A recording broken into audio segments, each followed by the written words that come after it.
Welcome everybody to the MiniMapCast. This is minimap.com.au's weekly games podcast, except we did one 2 days ago. Your favorite weekly games podcast, except we did one 2 days ago. My name is Kerry Palmer, and I am joining at his house, at his desk, Jeremy Braditich. You're joining. Well, rather than joining me, because I'm hosting or whatever, but you're actually hosting me in your house, so we can do this together. Joined. Joined at the hip with me is Jeremy Braditich. Hello, we're here in my home. We're here on the set. On camera. In front of the night sky line of Melbourne City. Look at the view in my spare room. Ignore the fact it's 4 p.m. Hey, this is cool. Yeah. When was the last time we did this? I was trying to think when the last time we did it in person was. It was 2 houses ago. Yeah, and it was just a random episode. It was just like a. It was the two of us, but also June. Yeah. Right? Yes. Yeah. And like I couldn't tell you what we spoke about. It was just like a regular episode, and then we just started to do it remote. Yeah. All the time. Yeah. Because of like COVID, but also just like it was to easier. do it remote all the time. Yeah. Yes. Yeah. Everyone, this is our Game of the Year episode, which is part of why we got together to make best use of this set. Happy 2024. It's the first of the first today. It is New Year's Day right now for us. And and we're here to tell you all about last year, because this year hasn't really happened yet. I hope you all had a good New Year's Eve, New Year's Day, 2023 life. But yeah, we're going to get into it. This is going to be interesting because I don't have my computer, so I don't have my script. So we're going to do this old school style, and I'm going to freeball it, although I'm using the memory of the script, which I have read dozens of times now. Yes, like about 100 times. In the past, I just had never had a script. Yes, yeah. Oh, no, not 100 times. Like I think 49 times is about how many times you've read it because of how many weeks in a year. Exactly. That's why I was happy to. Yeah, dozens. So that's a safe estimation. Yes. All right, everybody, here we go. Strap in. Let's see how long this takes. If you're not aware, everyone, this is the MiniMapCast. This is our final episode for the year. You can find the MiniMapCast and all of our other podcasts on minimap.com.au, as well as all podcast services and YouTube and other places. If you want to be notified when our podcasts go live, when this episode goes live, you can follow us on the social accounts. The MiniMap account is at MiniMapAU on Twitter, Instagram, YouTube, TikTok, and also Twitch, where we are live right now at a different time than normal because it's end of year shenanigans, but that's normally 7 p.m. Australian Eastern Daylight Time. I've got a funny story for just after you finish the intro, which is extremely related to you doing this. Excellent. So, I'm excited. Yeah. You can also find Minimap on Blue Sky by just typing in our website, minimap.com.au, and you'll find the Blue Sky account there. That's neat. Hey, let's see what comes next. It's the socials. It's the. I feel like there's something I'm missing. If you're listening to us later, please feel free to let us know how you feel about the show by giving us a positive rating wherever you listen to us. And if you are doing that, you can. Oh yeah. Tasty ratings. Yeah, thank you, Sam. Sam's helping me. Shout out. A little reminder. Yeah, if you wanted to help us out, you could tell your friends about us, give us a positive rating. It helps out a lot. We wanted to say thank you to Shook for letting us use the Moog Model D Improv as the music for the MiniMapCast. You can listen to more of Shook's music at shook.bandcamp.com. Fucking off the dome.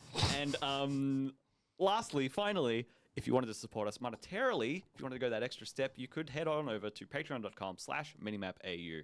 For $5 you'll get all episodes of the MiniMapCast early. You'll also get other things that we're planning on cooking up using this very studio right here that you'll hear when I slap the desk through this very cheap mic arm that I'm using. It also has quite a resonant spring. You ready for this? Oh, it didn't really come through. Hang on. Yeah, there you go. Yeah. That's like a Lethal Company sound. Yeah, it is. It is. Anyway, you can find all of that over on patreon.com/minimapau for only $5. And remember, that amount of money is always and continuing to be cheaper than a latte with oat milk. Yes. I think I missed something in there, but that's It's good enough. Yeah. What's your story, Jeremy? You trying to remember the script and stuff is there's a story my dad told me years and years ago where he used to play for a band that he didn't love playing for, but it was just like the head of the band was nice enough and the music was pretty like pretty inoffensive, and so he was like, yeah, like whatever, like I'll. They didn't swear. No, they certainly didn't swear. Like they would only play in like Italian clubs and stuff. So it'd be like Frank Sinatra and Dean Martin and like that kind of stuff. Easy playing, easy listening. Oh yeah. And the keyboard player, he was quite old, like really quite old. I think I've heard this story. Maybe even on the podcast, but I want to hear it again. Well, just like they would sometimes there were some songs that he had to start because he was the first instrument that plays in the song, and like the leader of the band who was the singer, like he would be there and he'd be like on the mic and be ready to go, like, and this one is like another one from Dean Martin's repertoire that you just might remember or whatever, and then he'd sort of wait. And then, like the keyboard player wouldn't start, and then you'd sort of look at him sitting there blissfully unaware. Yeah, and he's like, "Come on!" And he's sitting there like with his no, like not even unaware, but he's got his fingers on the keys, but he just can't exactly remember how to begin the song. Yep. And so he would just look at him with the mic, and he'd be like, and he'd go like that, and then suddenly he'd just go into it because like he'd pull the ripcord, and suddenly he would remember how to start. And once you start, he's got it. Yeah. But he just couldn't remember the very first thing to do. Yep. It's just the visual of that is so funny. He just like clap 4 times or like stomp like 3 times or something like that, just to get the wheels turning. It reminds me of like trying to scare like a dog or get a dog to play with you, but they're like really still. They're like surveying everything. They're like, oh, and they're like they're like, waiting, and you wait, and then you like tap your legs. You're just like, let's go. They're like, oh, yep. Well, everyone, guess what? We're going to talk about video games. I don't think I said that. This is the MiniMapCast. We talk about video games. And it's our final episode for the year. A tiny bit of housekeeping for you all. We're going to go on something of a break after this episode for January. For January, aside from today. Yeah, because we're a bit late because my household got sick and that's all, and Christmas and oh boy. It's a lot. But so January we won't be around. I'm We're leaving. Yeah, we're going to the shops for cigarettes, and we're not coming back. But which we do now. Like that's like the 3rd time we've done that. Yeah, and it's good every time. Yeah, it's just a bit of a break. Everybody should take breaks from even things they love to do. Exactly. Including like eating and sleeping and stuff. Just have a break for a little bit from one of those things. I would suggest including some variety rather than a break from eating and sleeping. Okay. So here we go. Yeah. No. Like you do yours, and I'll do mine over this time, and we'll see how we go when you haven't eaten in 3 weeks. Point is, we won't be around for January, but MiniMap will be back in some form in 2024. Stay tuned to the socials and all of that. We'll let you all know what's coming next. February. February. Yeah, February. February. Yeah. There's far too many R's in that word. Begins with R. February. No, it's silent though. Like a silent P. Yeah. For pterodactyl. I think that's it. That's the housekeeping. Yeah, pretty much. This is our Game of the Year episode. Yes. Last 2 days ago, we recorded our MiniMapCast Awards or MiniMap Awards episode where we gave people awards for bloody hell. What was it? We didn't give people awards. We gave games awards. We gave games awards for biggest bed pisser.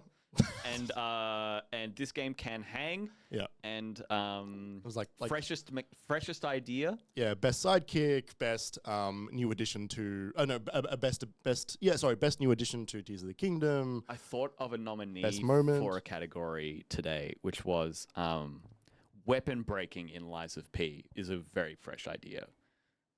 Yeah, right. Really? When I feel like it's fresh for doing enough deflects in their weapon breaks.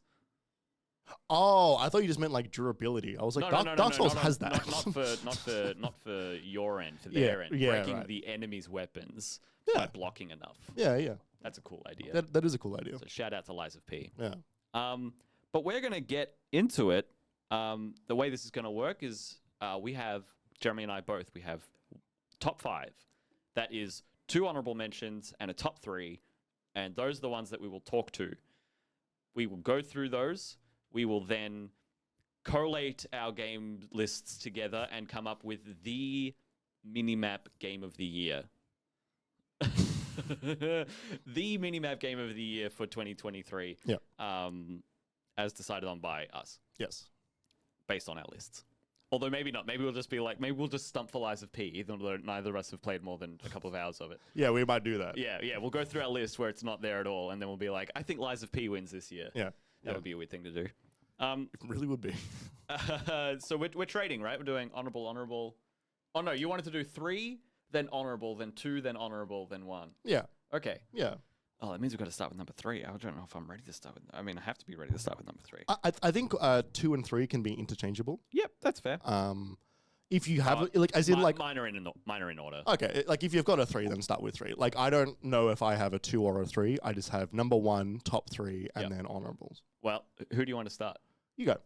All right. Well, my number 3, everyone. Here we go. We're getting right into it.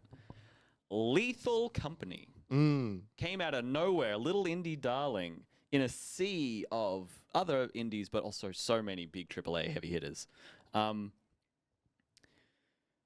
It's hard to know what to say about this game. It is early access. It is made by one person. It is lo-fi. It's kind of simple, but also sophisticated in a lot of quiet ways, like in the audio design. It is a bit sparse in content once you kind of see it, and the loop is a bit short. Yeah. But fuck, is it funny? It is funny. Holy hell, is it funny? This is one of my my honorable mentions. Right. Yeah. Yes. Awesome. So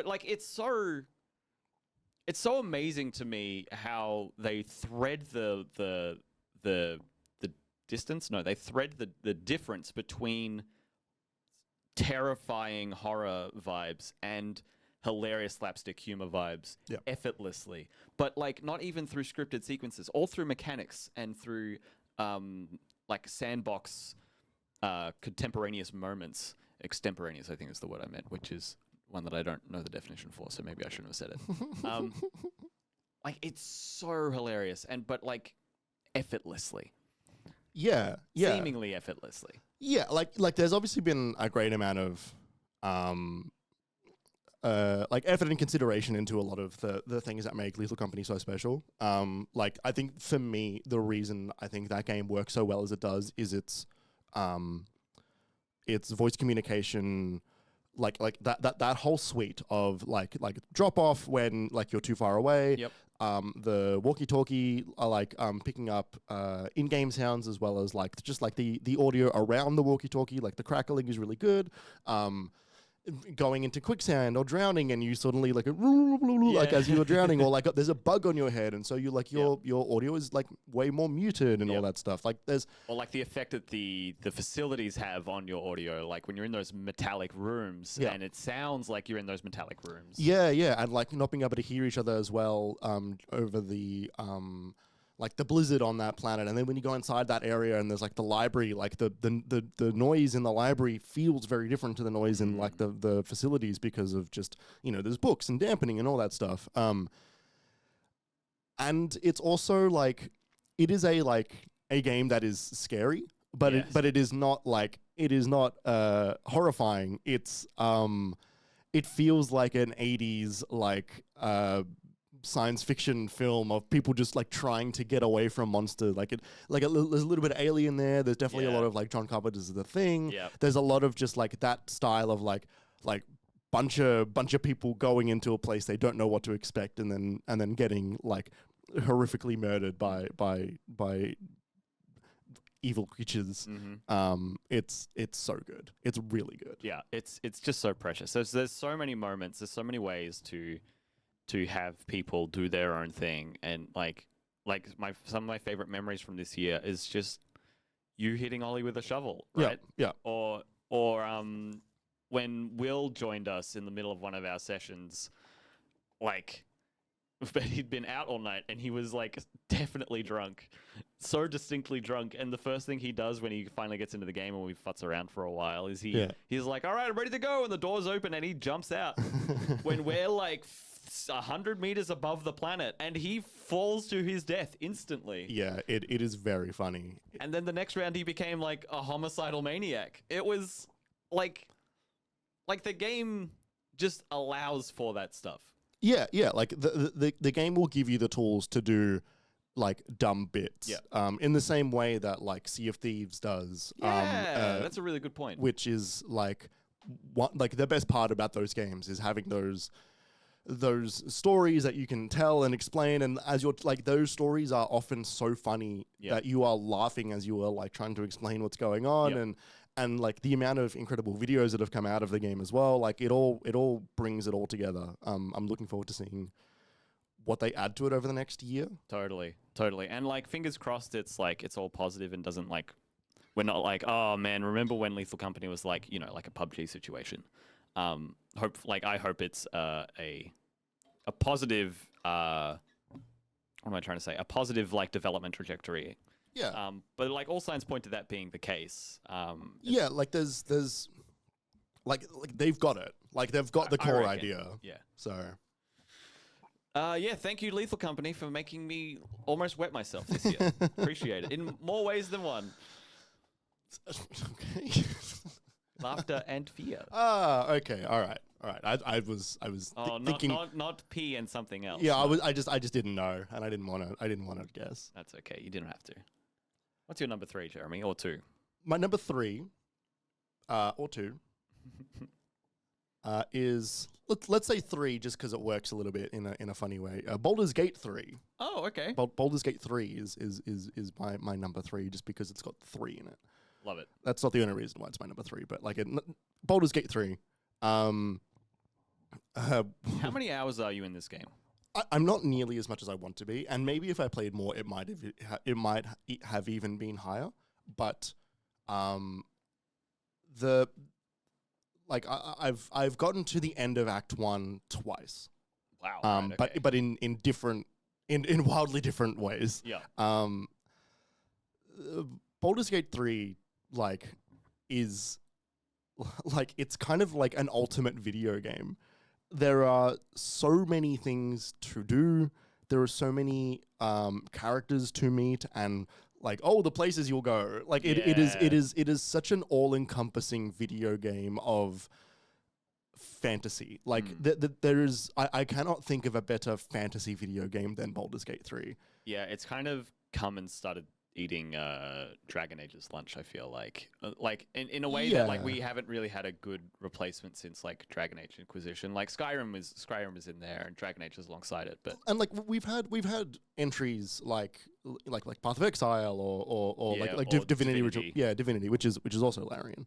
But like they've been on this like train track for such a long time, and they just know what. Like it is like, you know how like sometimes it's really impressive just to see someone who is really good at something just like perform that task. Yeah. Like this is like that for Larian. Yep. Like seeing them make CRPGs, make Dungeons and Dragons games, they just get it like almost no one else does. Yep. And know how to like execute on everything, but also like they've been through early access for a couple of years, and so like having them work on that and like reiterate and like refine all of that stuff, it's so good. The amount of stories that I have as someone who has not even left Act 1 twice, all I want to do is have like 6 days of just sitting on the couch and playing that game. Like that seems like the most amazing way to spend a week, is to just fall into this world, like have my whole campaign change dramatically, and have my party change and all the like the team dynamics, and then approaching different scenarios from wildly different perspectives it is so cool. And it sort of like it's not I feel like it shouldn't exist, but there's a level of like, wow, how the fuck does this exist like this, and have everything there be so good. Yep. The writing is great, the performances are like incredible, the music is really great, like visually it looks really good. It's just kind of like an ultimate video game. Yeah, absolutely. In almost like a simulation sense as well, Yeah. Like they've created a world, and like the way that it's balanced, not only in a D&D campaign setting, which is quite good, but also the way it's balanced in terms of making you believe in that world. Like, oh yeah, I'll find maybe some thieves' tools in crates now, and like I know to look for that. Yeah. Don't expect anything much more fancy than that in random crates. Like, just all of the little details of how things are put together, but then also the many different ways you can approach the dozens of situations they've put in a game. Sam and I were playing for the first time in a while on Saturday, a couple of days ago. It must have been after we recorded the pod. And we're still in this goblin town where we found the spider den, but we walked out and we went to save this gnome who was strapped to a windmill. And I was Did you send him? You can send what? You can ramp up the thing. No, I didn't do that. You can do that, and he like fucking goes. That's so fun. And that speaks exactly to what I'm saying, right? How I just saw some of I didn't even see that option. And the ones I did see, I was amazed by how many different ways we could run that situation. You know, it was like, oh, there's goblins. Just immediately go aggro and fight them. Or like try and control them with the tadpole. Or try and control them with this other thing because they've got the brand and just use that instead. Or just like try and talk them out of it. Like, it's so impressive how many facets they've allowed you to play with in any given situation, of which there are so many. Yeah. It's outrageous. I feel quite similarly, Jeremy, that I like it for Baldur's Gate isn't in my top 5. But I do feel that if I had given it more time, it would be quite up there. Right. And it is a game that is so detail focused and oriented and so broad and vast that I do feel like it really lends itself more to those much longer play sessions compared to shorter ones. Yeah. Because when you do a shorter one, it's like, you know, you wake up and last you did was like clear a combat encounter. So you spend like minutes looting and looking around. You find a ladder. Maybe you do one more encounter, you get hurt, you go back to camp, and like that's an hour, you know? Like, and not that that's not enough, but like it doesn't feel like much progress. So I think it really behooves the game. The game is at its strongest when you give it as much time in one sitting. It is like the slowest burn with like some of the best payoff. Yeah. And like you can rush through that game and the game will let you do that and you can like just like fast through dialogue. Yeah, or even just like I'm gonna just like mainline the quest. Like you can totally do that. Yep. But the most impressive thing about that game is the all-encompassing nature of every aspect working together in unison that like is just like unbelievably impressive just to witness on a technical level. Yeah, absolutely. And then it be even their physics system too. Yeah, like the way the fire works and water and barrels and like throwing things and and how like on top of all of that, it's like a fun game. Yeah, which is bonkers. Yep. It's great. It's so good. Yeah, it's I such really a good like game. that game. Good on controller too. Yeah, it is. It's got decent controls. Yeah, and good split screen. Yeah. Yeah, when was the last time you saw a good split screen game? I mean, aside from the Joseph Perez ones, like Lego. Yeah, I guess so. Lego Star Wars. Yeah, and that's kind of like grandfathered in at that point. Yeah. Interesting. Good on you, Larian. So then, one of my honorable mentions, I have two. First one on my list is Metroid Prime Remastered, which I had the thought of not including or maybe swapping for a different remake remaster situation with Resident Evil 4, which did not make my top 5. But when I think about Metroid Prime, and specifically on Switch Remastered, I think of how much fun it was for me to play through twice in 1 month. Yeah. Like for the first time and then the second time. I really love the world. I love the design visually. I love seeing Samus in that arena. Samus is so fucking cool. Yeah. And has been for decades and continues to be. Even in this once cutting edge, now classic piece of gaming history.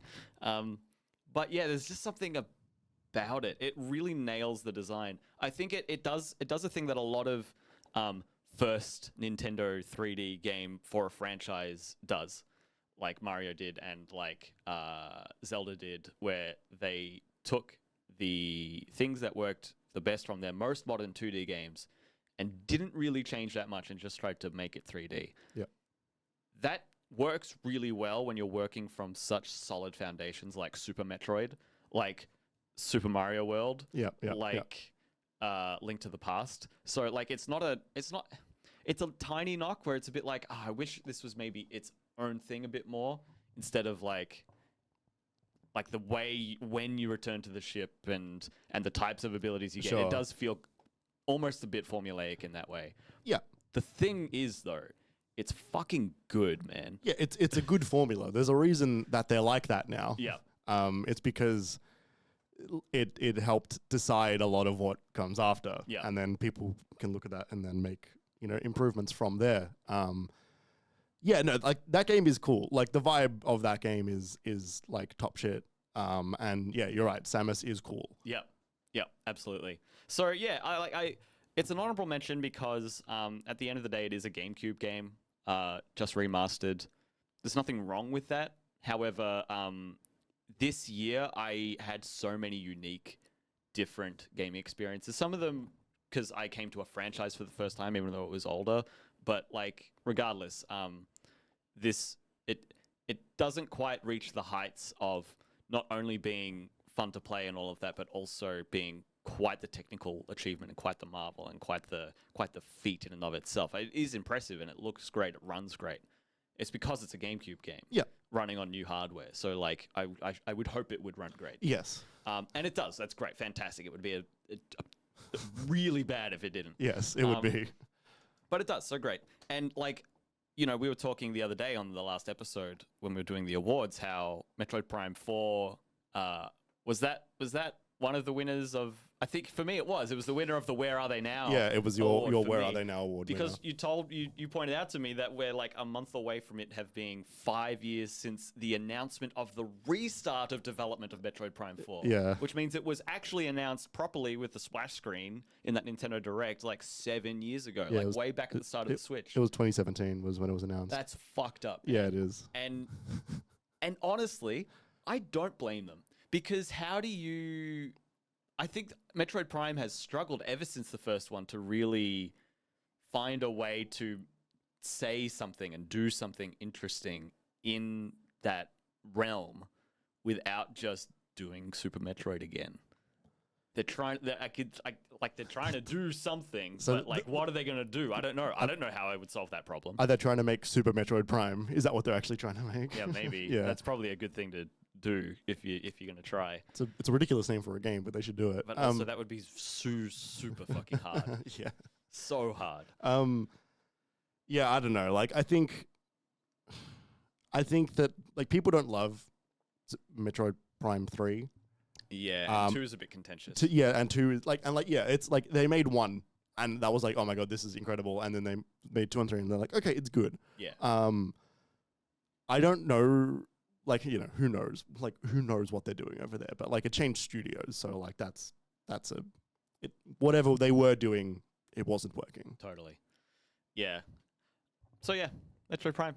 I love you, Metroid Prime. You're a classic. You rule.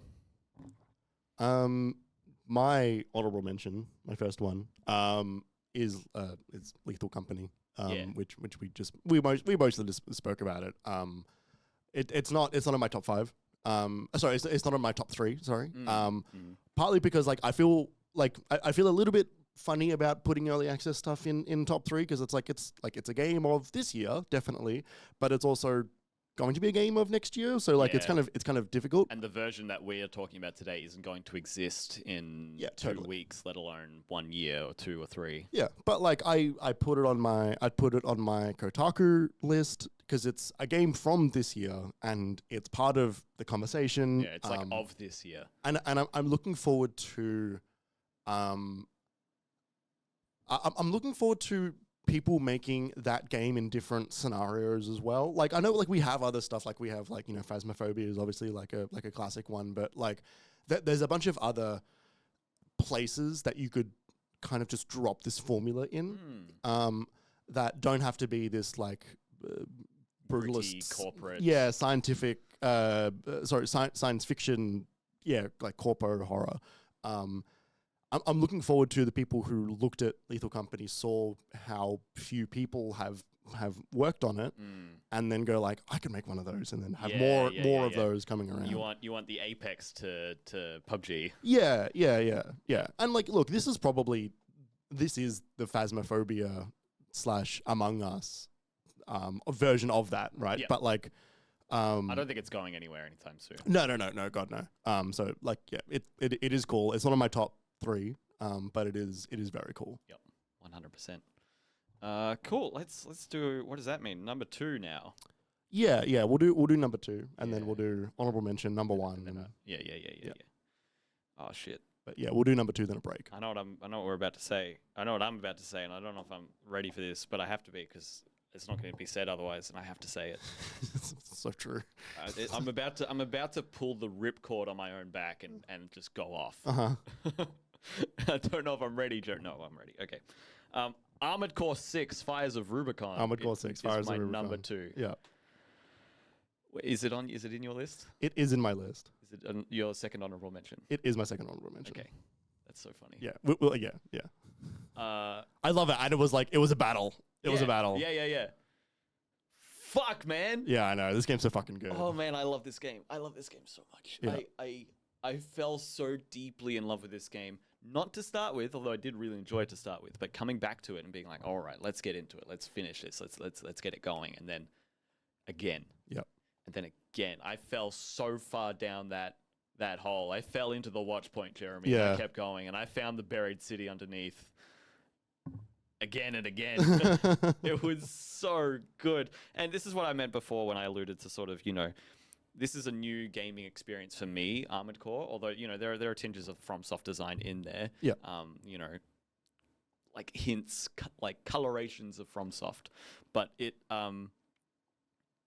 it's not a new franchise by any stretch of the imagination. No, God no. It's Armored Core 6. It is their oldest franchise. It is like the 25th entry into the ArmoredCore series or something it might ridiculous. be 6, but also it's actually the the 18th or 20th Armored Core game. These games have been around since 3D was invented. Yeah, the 16th Final Fantasy game did not come out this year. Exactly. It was like 55th or something. Something, yeah. I can't wait to hear about that as your number 2, by the way. Oh, yeah. But yeah, neither can I. No, but Armored Core, why did it grab me so much? I think it's a really impressive, heady combination of really, really, really technical gameplay. Like, it's all about the types of weapons you're using and the type of mech you've built. But they put it in this world that requires absolute mastery of the baseline mechanics. Yeah. In a way that means like you gotta get it. Yeah. You gotta get it, and that is going to be a problem. Like that's what FromSoft does, right? You have to get it to enjoy it. Really, a lot of the time, you can't brute force your way in. We were saying this the other day too. Yeah. But what that means is when you do get it, you get that excellent feeling of mastery over something, and enjoying the feeling of conquering a challenge, a puzzle. Pardon me, touching the springs. I'll stop doing that. By understanding it, overcoming it, and bettering yourself through that experience.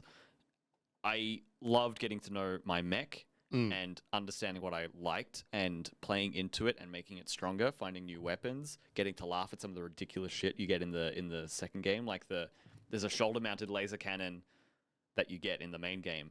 And then in the second playthrough, they give you a battery of shoulder-mounted laser cannons, like a set of 3. And then you can do both shoulders. So you've got 6 laser cannons, and then you can wield them in your hands as well. You can go like octuple laser cannons. Yes, yeah. And that's just hilarious. It is funny how ridiculous it is. Yeah. But also it feels cool. Yeah. It feels really cool. You can really go hard on it. And what I really love doing with this game as well was not just finding how I wanted to play through the first time, the main story, but then going the second time, it's like, all right, let's try a tank build. Let's try just a normal. I didn't do like a normal guy after getting reverse jointed legs. Yeah. Or the quadruped, and finding all of those, finding what worked. Doing a light build, doing a heavy build, a light version of a tank build, and then the really heavy one that's like aerodynamic but like so slow on the ground. Like you could play with all of those options, and your you are encouraged to play with all of those options and understand them, why that one stopped working in this scenario, why it works in the other one. Yeah. It's so impressive. Also, low key, like, because it's not front and center a lot of the time in like the game's marketing, or well, it kind of is, but again, low key, it's not about that. It is one of the most beautiful games I've seen this year. It's really cool. Like, it Not is necessarily striking. Yeah, exactly. And I don't think it's a fidelity thing. I think No. it's technically accomplished enough to get across what it needs to, but the design of the artistic design of what they went for with these moments and these particle effects, and how the coral looks, and what it looks like when you disperse an energy shield, and what the flamethrower sword that Balteus wields in the rain on top of the silo building looks like. Like, all of it, they just, it is stunning. Yeah. From front to back in every mission. The skyboxes, the cutscenes, just the gameplay, the boss fights. I love the visual design of this game so much. Yeah, like they have got such a consistently strong, consistent and strong even like visual language, which they're good at, and they've been good at that for a while. But there's usually often in like Dark Souls or Elden Ring or any of the Soulsborne games, there's often like a little bit that's just a little bit confusing, or there's something there that doesn't quite, like, I don't understand what this means, or what that color of that thing is, or there's a whole bunch of icons now below my health bar and I don't actually know what any of them do, and I have to look them up and all that stuff. Armored Core doesn't really have that problem. It's a simpler game in that regard, where there's just often less going on. Yeah. And you actually get a lot of information up front. Yeah, totally. And like you get like the story completely like specifically. Yep. And you get a whole bunch of like flavor text in a lot of their like, you know, weapons and character profiles, all that stuff, which is like what like, you know, the Soulsborne games bread and butter has been for a long time, is like story through like obtaining. Yeah. But this sort of like knows those lessons and also does Armored Core lessons at the same time to sort of make the like a wonderful combination of both of them. It doesn't feel like a Souls game. No. But you can see it's like it's like a nephew to a Souls game. Like it has relatives there. And so like they've got the same nose, but like their eyes are different, their ears are different. And it's the kind of thing of like, oh, this feels like fighting another Armored Core that I could build myself feels like fighting an NPC invader in Souls. Totally. Actually, probably fighting an NPC invader in Souls feels like playing Armored Core, I bet. Yeah, like there's that like, this is another person almost that just exists in this world in the exact same way that I do. Yeah, exactly. While also still giving you the bombastic bosses of like, you know, giant machines or like flying stations, all that stuff. Yeah, and the story's decent, as you alluded to. Like, it is engaging, and the choices you make, I love that. I think I made the wrong choice, but I I was justified in doing it, and like I felt terrible about it, but like I know why I made that choice. Yep. And like I didn't want to reload the save because I was like, it's an impossible situation. I have to do something, and it doesn't not make sense. Like, and it's the choice for my character at this moment. Yeah. Like that was the choice my character made. The information you've been given up until that point. Yeah. The repeated playthrough, different ending stuff is fun. It's a really interesting way to play through that stuff. The reason why it's not my number one, because it was such a joyous experience to fall into, but because it was such a rabbit hole to fall into, and I was enjoying the ride for so long, and I found the ending a bit lackluster after that. It was a little jarring, and it's probably what's kept it out of the top spot for me. Yep. If it was a triumphant culmination of story and gameplay and art and boss fight and all of that, like that would have been one hell of a moment for me, but unfortunately it just wasn't. Yeah, right. Still worth playing, still worth experiencing, still very glad I did it. One of the toughest fights I've done was that final one. But yeah, the fact that I got to the ending and I was like, huh. Yeah. Does Vardy have a video out on this? Oh, no, no, not yet. All right, soon. Yeah, that was a bit of a bummer. Yeah. My number 2, Resident Evil 4. Oh, hell yeah. I'm glad you... Jeremy, it's not on my list. It's not? No. Wow. Yeah. Wow. I have no idea what your list is. I have no fucking like my list Yeah. is like yeah, of course, dickhead. Whereas like I have no idea what yours is. Yeah, it makes sense when you look at it all at once. But I'm gonna go through all the games that I loved this year that didn't make the top 5 afterwards. But I didn't want to do it first to give it away. Yeah. So Resident Evil 4. Resident Evil 4. Your number 2. It's ahead of Baldur's Gate. I like kind of like they're interchangeable. I put Baldur's Gate in 3 because it's got 3. Like that's like there's no real reason it couldn't be number 2. On par with Baldur's Gate. Definitely on par.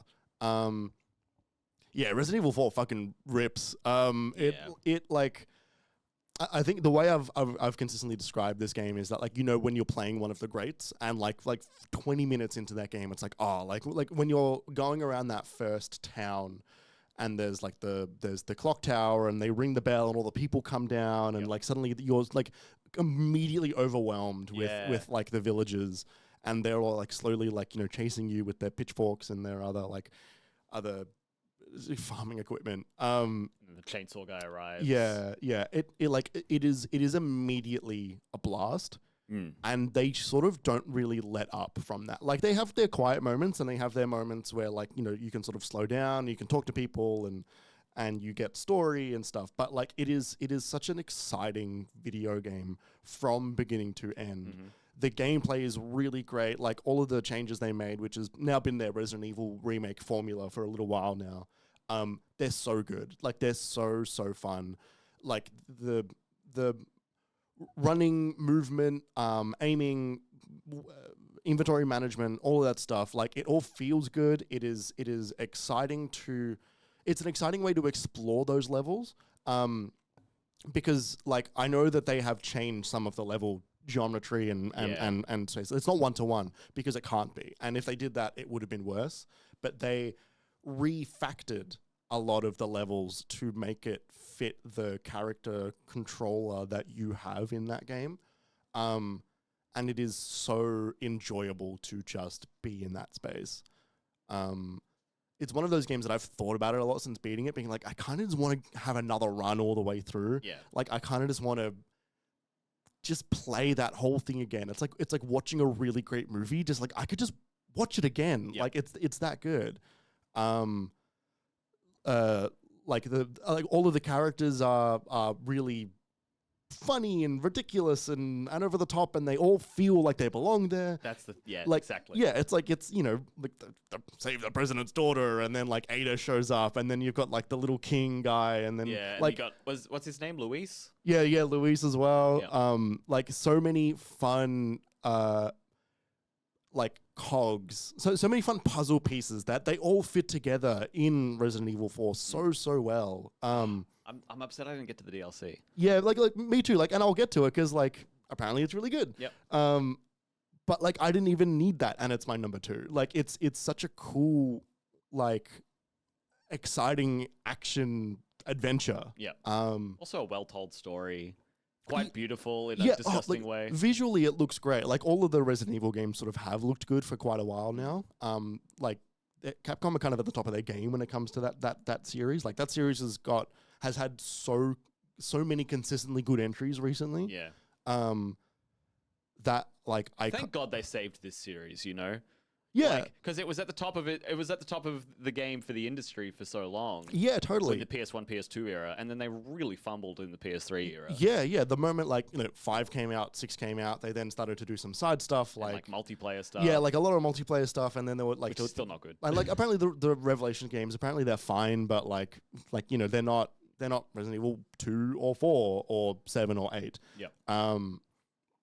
So yeah, they're like 4 is just such a good game. I just want to play it again. Yeah. For the first time, or just for the second time. Like I would play that game for the first time again if I could, or I would just go through it again and have a ripper of a time. Do you think you'll do that in January? No, but I would love to. Yeah. Too much Alan Wake to play. Yeah. Oh, fair enough. I hope I beat that game. Yeah. Oh, pardon me. I did really enjoy my time with Resident Evil. I think what's kept it off my list is that it sat in a very similar place to me that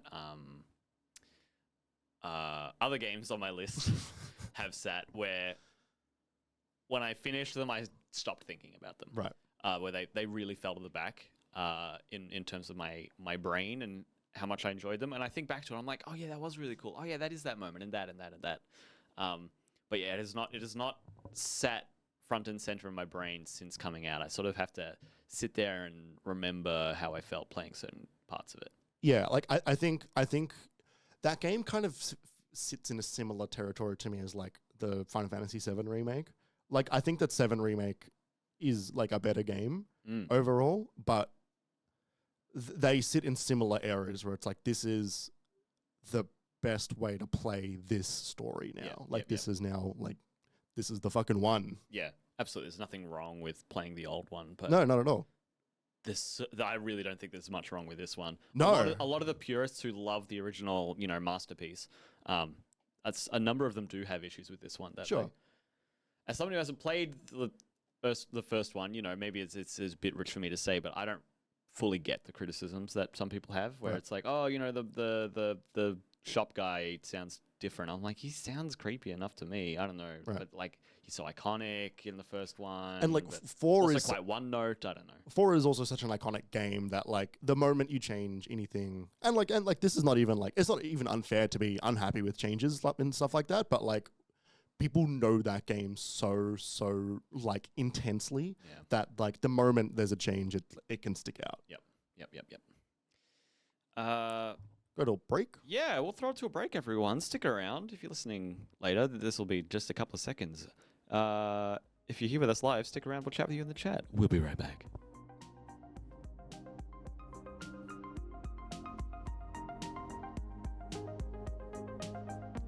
Welcome back to the MiniMapCast. It's good to do that with this microphone again. It's been a while. Yeah. I can really hear the baritone tones of my voice. Is that correct? Yeah. Or is it just bassy tones? Well, no. Low voice is baritone, and like a sort of higher pitch. Next up tenor, next up alto, next up soprano. Right. Okay. Soprano tones. Tony. Hey, Tony. Yeah. Hey, say baritone. It's kind of funny that his name is Tone. Who? Tony Soprano.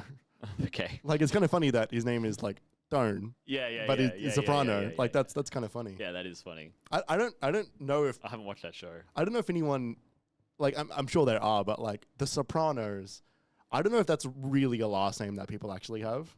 Kind of like not like how like people have the last name The Simpsons. Yeah. But like the Sopranos, I've not come across anyone online or in person. No, it's probably not a last name that you get in Italy, the Sopranos, because that's like it's like calling someone like singer. Oh, that's a last name. Singer, yeah. Shit. Okay, right. Okay, well, I'll just adjust my worldview over here. It is funny that like a lot of last names are jobs. Yeah. Like, I mean, Steve Jobs, or like carpenter, or Bosniak. Yeah, or carpenter, or like bricklayer. I also went straight to bricks. I couldn't think of anything. Apparently, like there's a good chance that Palmer was from something to do with palm trees. Yeah, right. Yeah, because there's also like De Palma, which is Palma. Yeah, which is probably just but like de is quite a Spanish / French kind of vibe. In names, I think it's more of a Spanish thing, like South American thing, like right. Portuguese and all that. I don't know. I'm talking out my ass a bit. Hey, what are we talking about? Video games, right? Yeah. So what are we doing? We're doing second honorable mention, then number one. Second honorable mention, and then our number one. So you remember that game I was talking about that, like, kind of I played and then shrank to the back of my mind a little bit? No. Well, I was saying how Resident Evil did that. Oh, yeah. My other honorable mention also did that, but I like it a bit better. Star Wars Jedi Survivor. Star Wars Jedi Survivor is my second honorable mention. This game does a lot of things right. It keeps a lot of the things right that it did in the first game. And it fixes a lot of the stuff they almost got right in the first game, and then also just does new things, and it's better. Yeah, it is. In a lot of ways. Yeah. Like, the journey of the first game is fun, how you're, like like you get a double-bladed lightsaber for the first time, and you got to create your own lightsaber towards the end of the game, and you got to relearn how to double jump. And, You remember that tweet? Yeah, that so tweet, good. that Yoda tweet you talked about the other day. Double jump he has. Cal Kestis, his name is. Mouth feels off for this one, Master. Double jump he can do. Looks like, why the fuck didn't you teach me that? Every time anything new Star Wars Jedi like comes out, like like a new game or like anything like that, that tweet always it's set before the original trilogy. like that tweet always does numbers. Yeah. Like that tweet just gets filled up in my timeline. It's so fucking funny. It's so funny. Like that journey was fun. Yeah. It was fun in this one, getting new stuff from a foundation of him having all of that shit already. Right. And it's great that the game did that. Like, I don't mind the whole, like, oh, you start super powered, but then you lost your powers. Like how people say, like, oh, it doesn't do the thing. Like, people write that in their reviews, you know? But I don't mind that as a trope. Like, if Cal lost, like, if we had to relearn push and pull, maybe a bit faster this time. Yeah. But, like, if we had to do that this time, I wouldn't have been upset. That said, this game is better because you don't. Yeah, like I think that I kind of don't like that stuff usually. Yeah, a lot of people don't. Yeah, and like I don't like, it's not like a deal breaker for me, but I'm Yeah. always just like, oh, like we've like the thing is like we've done this is the issue. Is like I don't need to, like, if I'm not playing the first game now, I'm playing the second game. Why are you making me do the first game stuff? Yeah, and it's cool. It adds to the world building, of course, like him getting stronger and learning new things. And him having been around for a little bit longer, like it adds to the world, his character. It's great. So that was fun. But what I love so much about this game is that I think all of the worlds you go to are much more interesting than in the first game. Like Yeah, they are. Zephyr, it was just like constantly rainy and grey and like not fun. And Kashyyyk was strange and in the first game. And sorry, Jeremy's going to place my mic for. I'm trying to do a good job here. But in this game, like, Kobo is really fascinating, really large, a lot of different facets of it, which are really cool. You get that same really cool part of this game where you get to see old Star Wars tech in a new light, like climbing through a Trade Federation ship that's like beached, or like seeing species that have existed in Star Wars canon that just haven't been around for a while. Yeah. And then their most unique parts, like Tentacle Man. Yeah, like he becomes like a boss, and like, well, he's a boss, but the boss fight is all about like breaking through his armor, and then he gets like way fucking stronger. Like he's got like a phase 2, like a real Souls game. Yeah, I think they underutilized him a fair bit because I've seen like the Den guy, which is his race. He was in like the 2D animated Tartakovsky Star Wars Clone Wars, and like there's one of those in there called Dirge, and Of Cerberus? no, Of Gendai. and he's like a fucking powerhouse. Like it's one of those things where it's like I actually don't know how Cal killed him. Like I don't like that kind of doesn't actually make any sense because his whole thing is that you can sort of chop him up and it just sort of comes back together. Oh, right. And he does that like quite early on. Like you like chop his arm off at one point and then he just sort of like puts it back on and walks away. Yeah. I kind of wanted him to actually survive through this game, and like maybe he doesn't work for Old Mate anymore, but it's just kind of like he could have been an awesome secret boss or something. Yeah, in like the next game. Or even in this one, he could have just like he could have gone and become like a gladiator or something. Yeah. And like his whole shtick is that he just doesn't fucking die. Yep. Yeah, no, that's a good point. They definitely underutilized him as a character as well. Yeah, like 'cause he's interesting as well. Yeah. I think the employing all of the many different parts of the series that we haven't seen in a while, it was good. Like it was just refreshing to see them again, like battle droids. Yeah. Great, awesome. And like so fun to have so many opportunities to kill them in so many different ways. Yeah. Like it's a great it's an excellent Star Wars fantasy game. Is in like allowing you to exist in a very competent fantasy of being a Jedi. Like it really nails. It makes you feel like a Jedi. Really makes you feel like a Jedi. Yeah, it really makes you feel like you are a Jedi. Yeah. I really like this game. I think the story was really letting me down at the start because like you get all these really kind of meaningful relationships in the first game. And they give you a lot of payoff towards the end of that first game as well. Yeah. And so coming into this, it was a bit like, oh, where are they? Oh, no one's here. Oh, Cal's just sad and doesn't talk to anyone anymore. Like character-wise, it didn't really play off that well for me. But they got there. Like, they slowly built that back up, and they reintroduced you to the old characters, gave you the new characters. I think Bird's an excellent addition to the dynamic. He's so fun, and he's got a great story. Yeah, exactly. And like he's interesting to have as a companion, you know, like a bit roguish, cool, whatever, but also he's got this jetpack, and also he used to fight for whatever, and he's also hunky. Yeah, hunky, great voice. I love his voice actor. Yeah.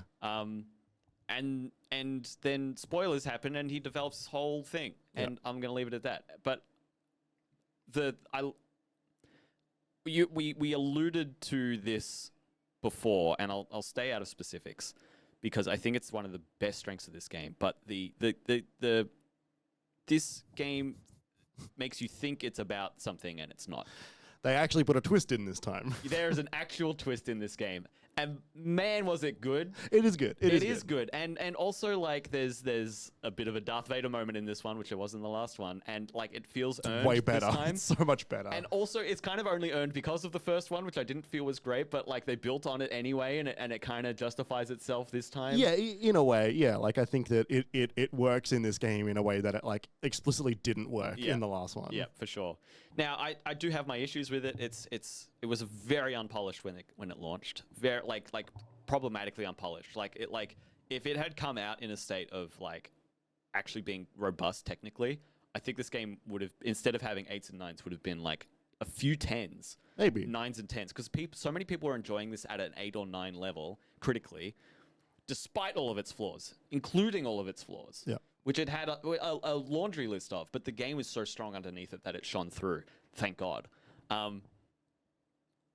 Please, EA, Respawn, whatever you need to do, make sure the next one launches in a better state, because it was a problem the first time and it was a problem this time. And it's a serious problem. It really hurts the game. Yeah. And it also needs to be said that, like, I don't think they did enough with some characters in this game, like story-wise. For me, having enjoyed the story as much as I did, like it definitely felt like they couldn't get Deborah Wilson in enough for Sia. Like she's got like, she's in like 2 or 3 cutscenes. 80 other projects going all at once. Well, she's in every video game every year, right? Yeah. Like she's in like Diablo a bunch and all of that. So like I kind of get it, but like she's so core to like Cal's character, what she means to him and what she means in the story, but she's hardly in it herself. Like, like not even like she's hardly in the cutscenes, but then she's also hardly in the game. And then when you do see her in like a hub area, she's hardly got any lines. Yeah.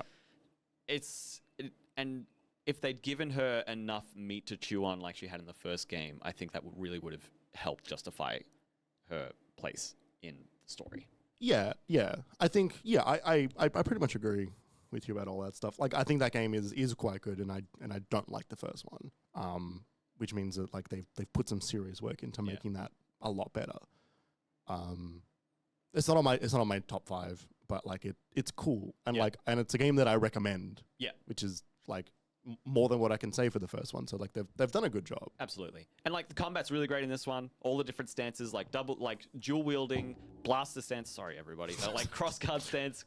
That really hurt. I punched the arm. Like it's really strong. Combat's great. The enemies you fight are great. The places you fight in are great.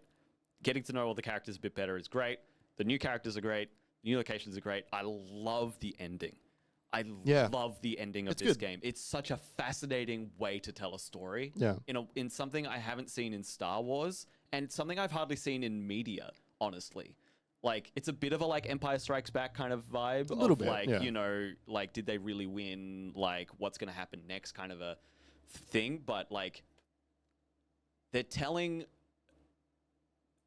the story of a disenfranchised Jedi, which you get the feeling from the start. You know, he's been around for a while. His friends are gone. He doesn't know what he's doing. He finds them again later, but he's hardened. He's toughened. He's grumpy. He's not a benevolent monk. He is struggling to live in this horrible world and do good with his powers through his philosophy and not have that be challenged. Yeah. And we're seeing that. I love that. I love that for a Star Wars franchise. I love that for a Star Wars story. Yeah. Like, they didn't just tell they didn't go like the Rogue One way of being like, oh, there's a lot of gray in the world, just so long as there's no Jedi involved. Like Yeah. this is the story of a Jedi exploring that gray area, of being forced into that gray area, of trying to find his way out of that gray area. Yeah. And that's awesome. Yeah. They're doing it really well, and I can't wait for the third one. Yes. Yeah. No. Like I'm looking forward to their next one. I hope that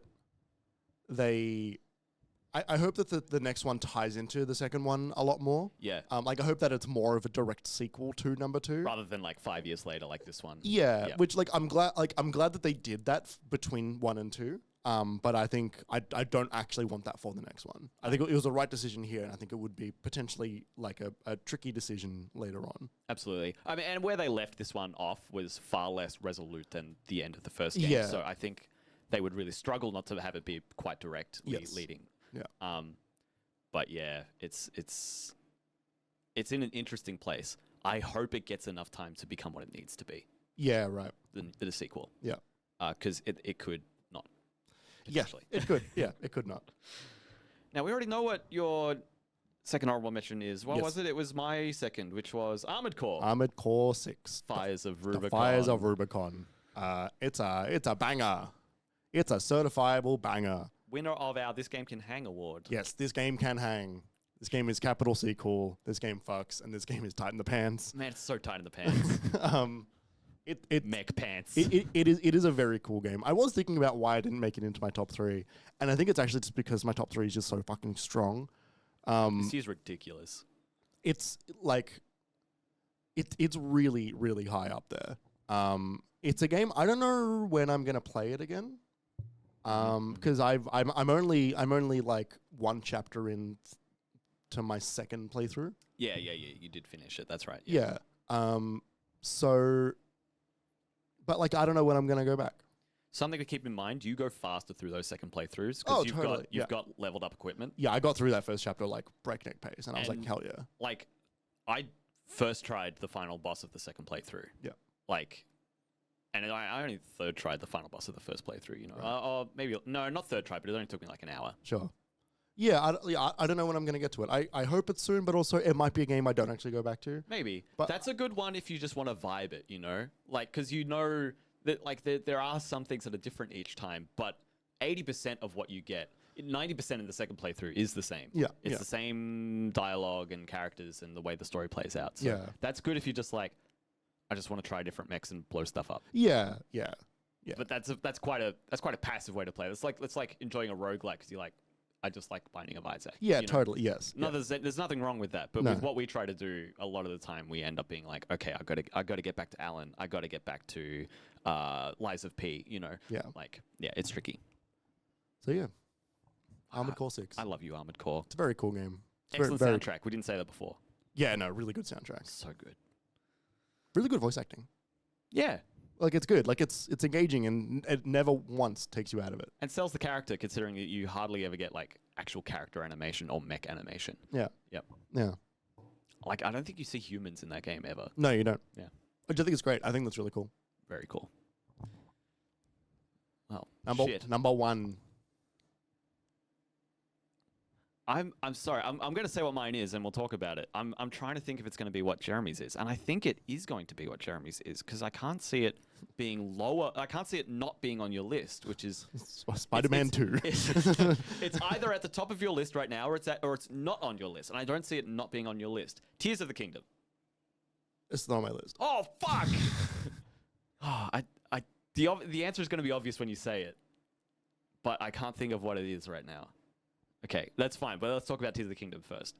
A game you must hate then if it's not on your top 5. No, like that was my number 6. Yeah. Like and it's like it like on a day in different. Oh, I know what your first one Yeah, is. of course you do. Yeah, but like on a day where the weather was different, maybe it made it into my top 5 and something else. Like it's hard. It's really hard. Yep. So, The Legend of Zelda: Tears of the Kingdom. Yes. I have played 180 hours of Breath of the Wild according to my Switch, which I checked a couple of days ago. I thought that count was much lower. I thought it was more like 120. Right. That's how many shrines there are in that game. Yeah. I guess it got inflated with the DLC. Right. And then I did a little bit of master mode stuff, but not much. I haven't played. Do not blow No, into the sorry, microphone. Sorry about that, everybody. It's a different etiquette here. I'm getting back used to it. I haven't played as much of this game as I have of Breath of the Wild yet. I haven't finished this game yet. Yeah. This last month with the game has been my favorite time with it, where I did as you requested and said I should do and recommended that I finish the temple. Yep. The fourth temple of the go to do the four things.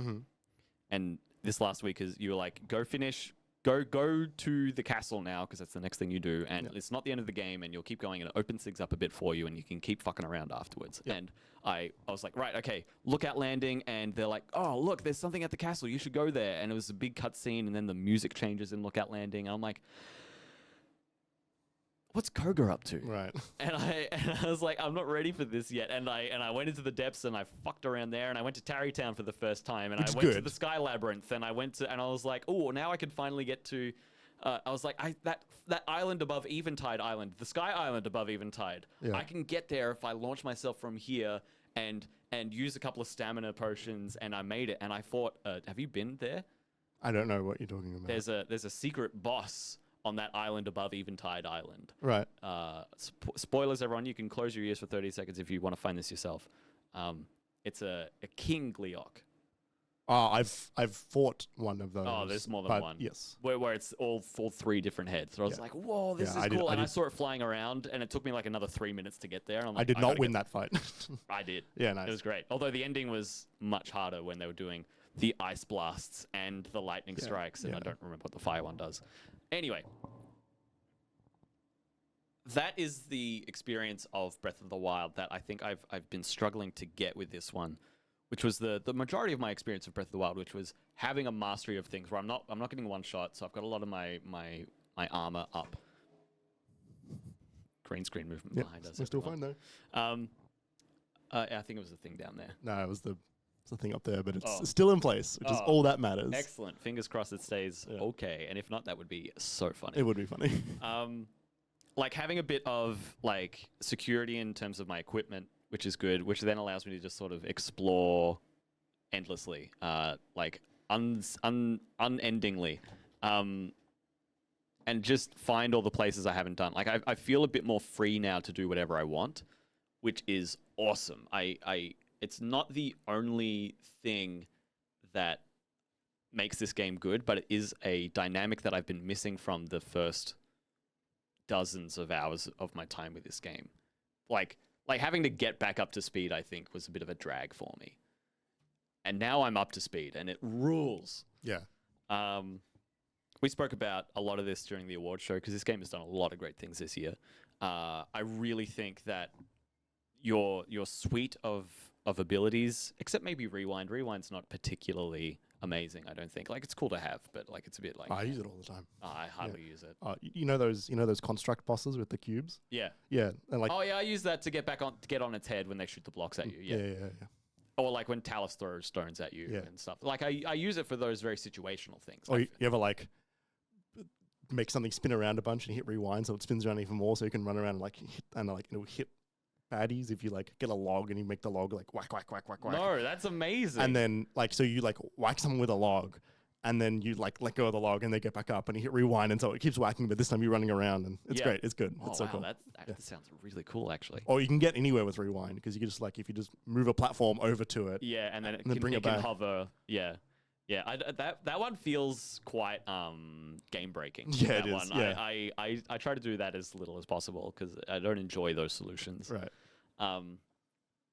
But however, I do really, really enjoy Fuse and Ultra Hand and Ascend, where they redefine the core mechanics of this game in such strong ways, like making Magnesis be able to pick any other object up and glue it to any other object.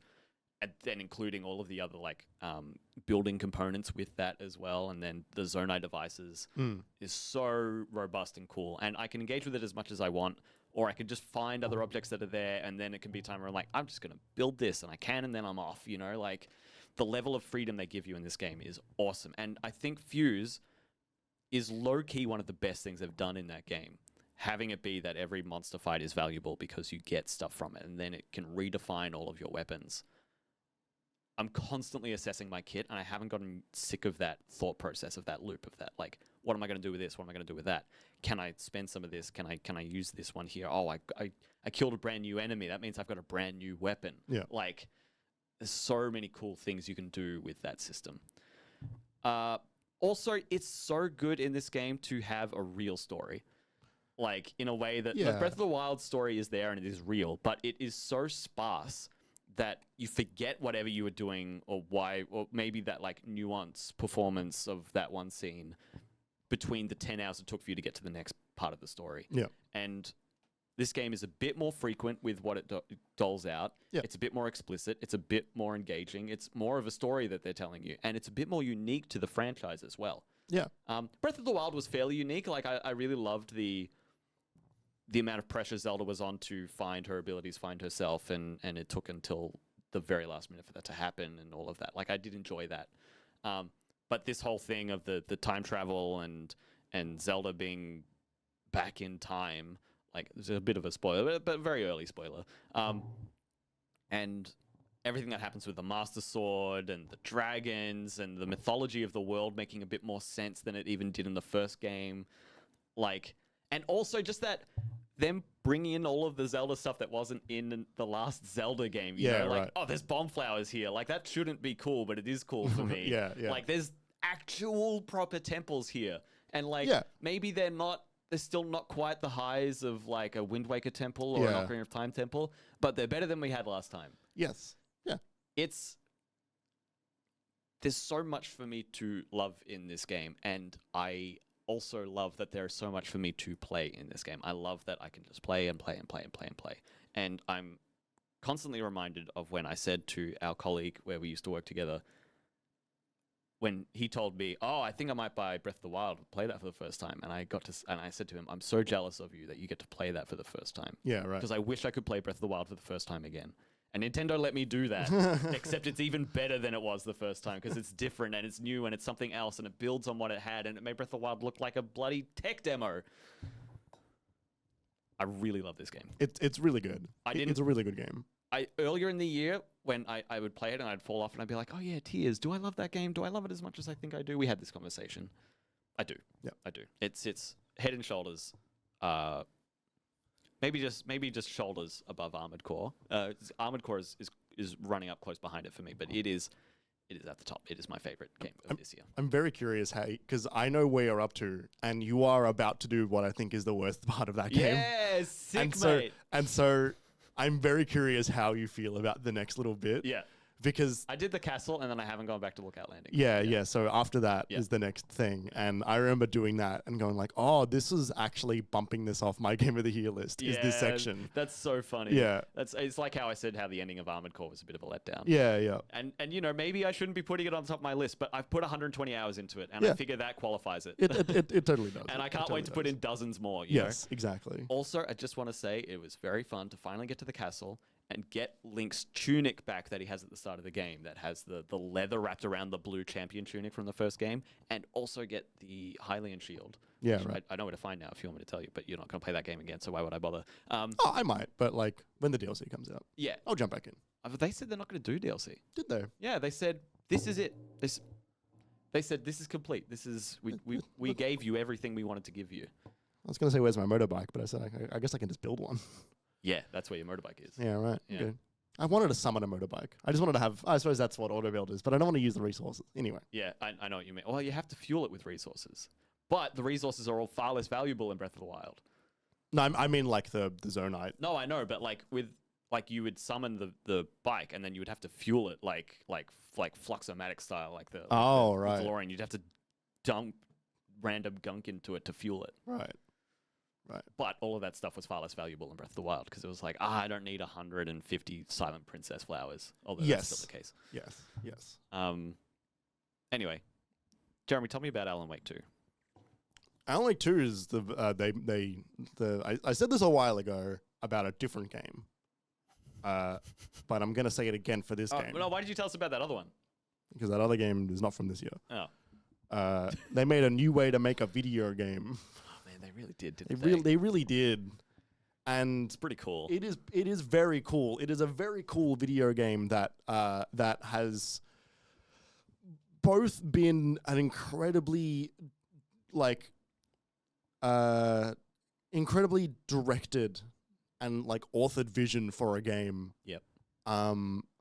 While also pushes the medium forward in a way that I think no one expected it to. There are things that this game does that you just don't see that often.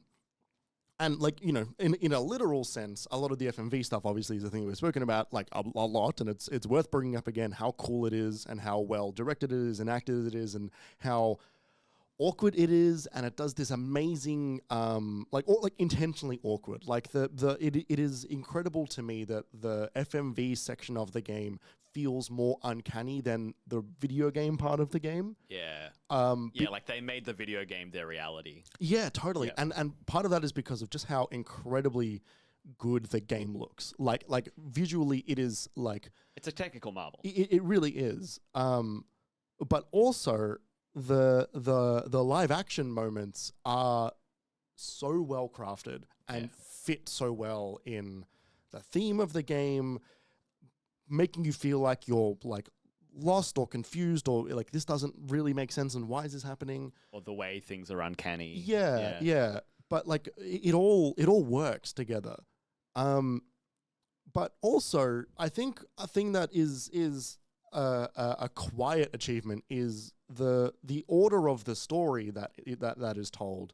Being able to swap between Saga and Alan, and you being able to decide in what order you want to do that. If you just want to do all of Alan's story, then all of Saga's story, or if you want to go back and forth. Mm-hmm. It's not easy to do that and have it all make sense. Yeah, agreed. And they pull it off like with aplomb. Like it just works for them. And it also works with that game, with the feeling of like unsolving the mystery and looking for clues and the like a lot of the mind palace stuff that Saga does is a really engaging way to do detective work. It's actually called the Mind Place. Whatever. It's a really, really clever way of solving cases. It reminds me of the ship log in Outer Wilds, where like you would go do a bunch of stuff and then you'd get a bunch of clues, and in Outer Wilds it solves for you and you were just there to try and find out what's next. Yeah, whereas it's like an automatic journal. Yeah. Whereas in this, like getting all of the clues in a big list and you placing those clues on the boards with strings and pins,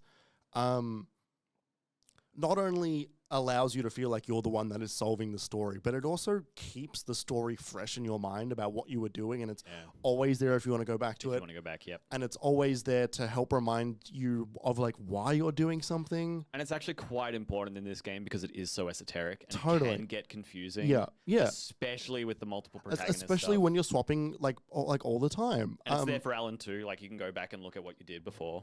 Totally. And the two stories that are being told at the same time, they feel like either one of those could have been like a 9 out of 10 game, but they decided to put both of them in and they're kind of like a 10 together because they are able to elevate each other, and you get a little bit of the game is a bit more refreshing when you can decide when you want to change to go do something. If you're forced to do it, then it's like, oh man, I kind of don't want to do this part right now, or I kind of wish I was able to do more of this. Like you can just go do that. Yeah. And the world design is like so good. Like exploring through like Coffee World was really cool because it wasn't too big, but it was like you had to go back too many times, in my opinion. Oh no, because like for me, like that became a known place for me. There was that was an area that I felt at that point very comfortable in because I went around enough times that I learned it, and so I knew where the shortcuts were. Okay, and then leaving there, then going back towards where the town was, past an area that you've already been to, and then all of the great character moments you have with the two twins. Yeah. they're so fucking funny. They are funny, and their commercials are great. Oh, their commercials are so good. Yeah. And then then when you're done with the like Twin Peaks, True Detective kind of vibes, you can then go into this like horror town, like ghost hunting, like city, where you're like running around and there's people fucking everywhere, and they're all just like Alan, wake, Alan. And it's creepy, and you don't feel welcome there. There's like this really like oppressive presence that I haven't felt in a game since like Silent Hill, where like there's this just pure unwelcomeness to be there. And Alan fucking knows it, and he's having a bad time. Alan is having a very bad time. He is very upset and needs some help. Yep. And I love he that. has been having a bad time for like 15 years. He's never had a good time. No. He's never been happy. The very beginning of Alan Wake 1, before all of the horror stuff, he is an explicitly unhappy man. Yeah. He goes from... Trying to save his marriage. Well, yeah, the trying to save his marriage and also trying to like get over his writer's block. Yeah, save his career, but also be creatively fulfilled, Yeah. which he isn't. He's such a tortured man. Yeah. And I love to see that man tortured. He's so good. The thing about, you know, like, which we've spoken about before, but, you know, Alan Wake and Alex Casey and Sam Lake and all of that working together, and The author and the game and the text. It all just is so nice in my head when I think about it. It all fits so perfectly well to have him be tortured by his character, but then show up and meet his character, and his character like resents him for making a character that's got the same name as him, but Yep.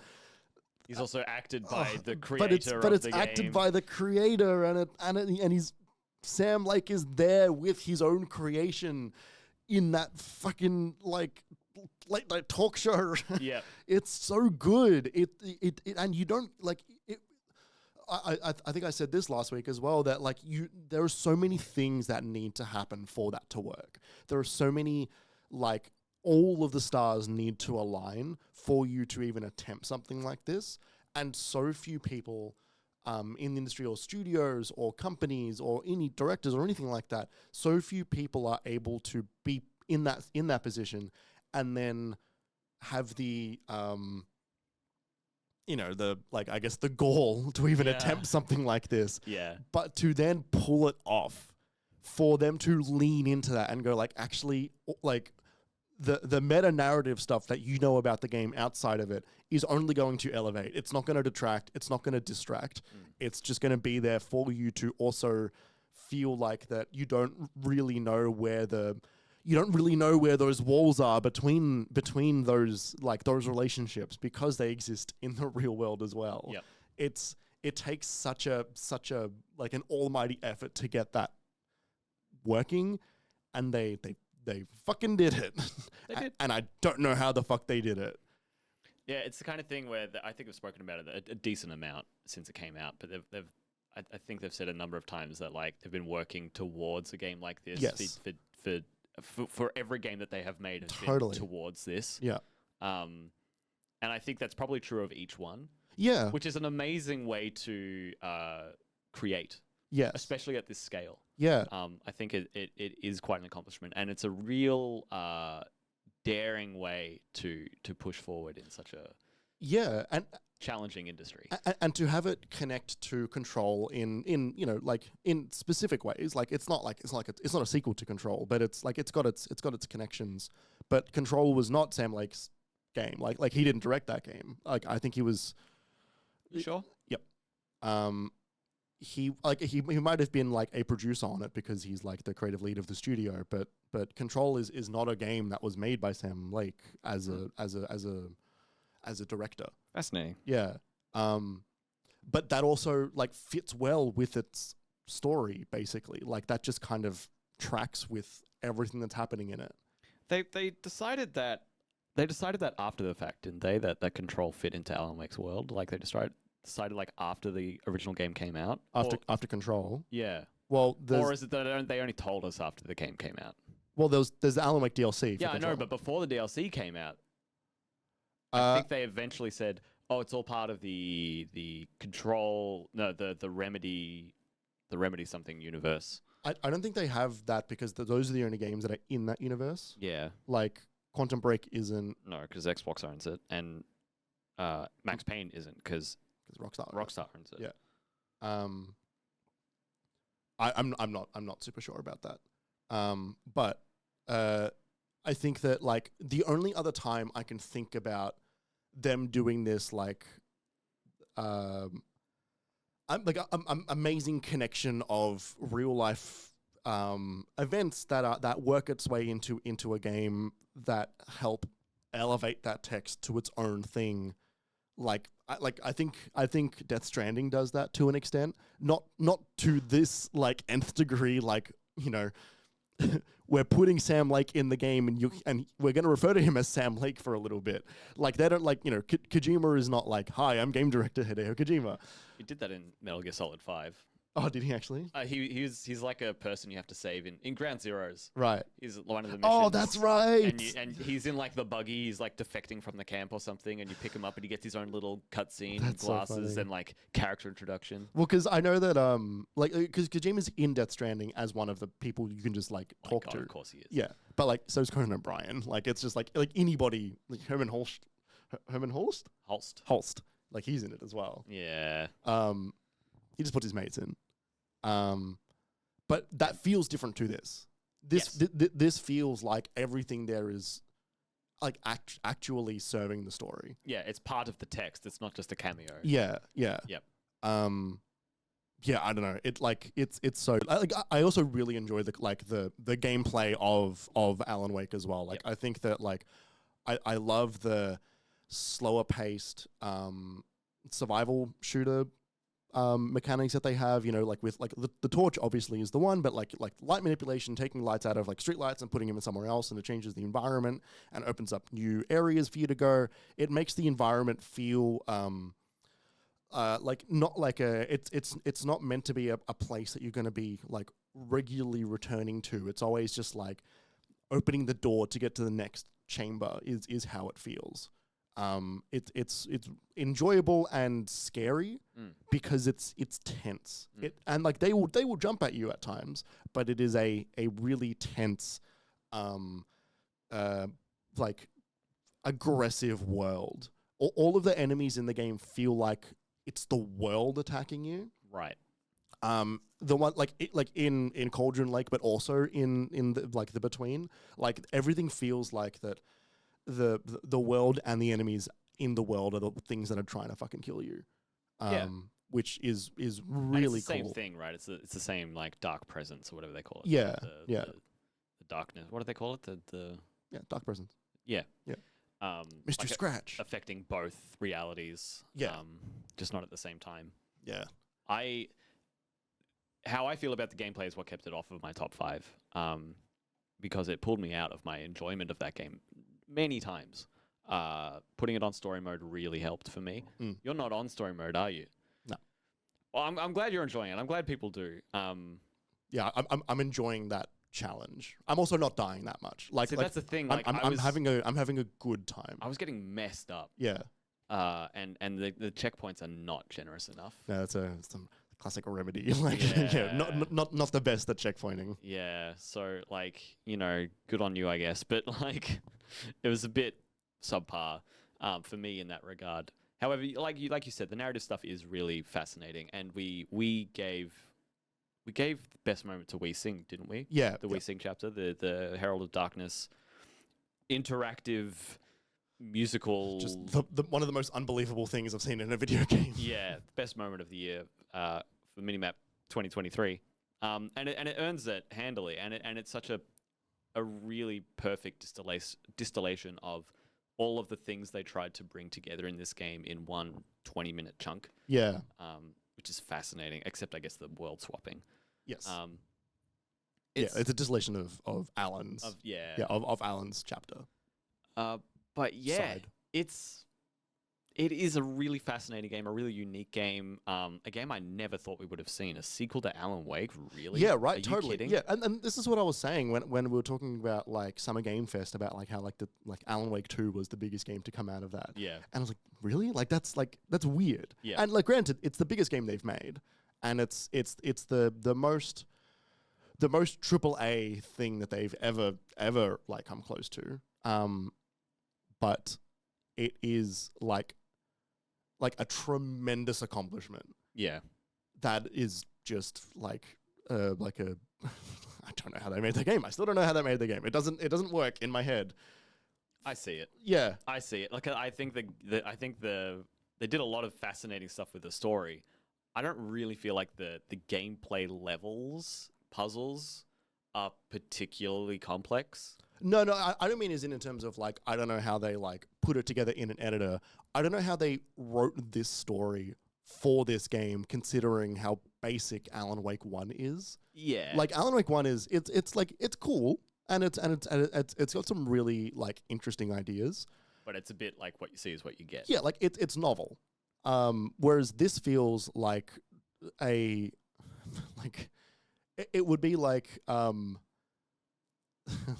trying to think of an example, and it's really hard to come up with a parallel. It would be like if the sequel to like Fast and Furious 1 was like fucking Blade Runner 2049. Like it just like I don't know how you get from there to there. Yep. Introducing an entire new character, making that entire story exist in the world of Alan's, but then ripping him out of that world. And it's not about him in Cauldron Lake. It's about him in his nightmare realm that he's been trapped in since the ending of the first since the ending of the first game. And she's exploring Alan's. It's truly bizarre. Yeah. Well, as we said, they've been working towards this with every game they've released ever since. Yeah. It's fascinating. It's so cool. It's It's a year of cool games. Yeah, so cool. This is an excellent time to bring up my runners up, and we don't have time to talk about them, so I'm just going to tell you all the games that didn't make my list. I've pulled it. Here we go.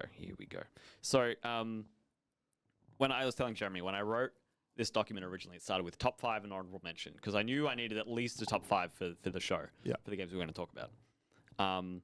And I started with 11 games in my top 5.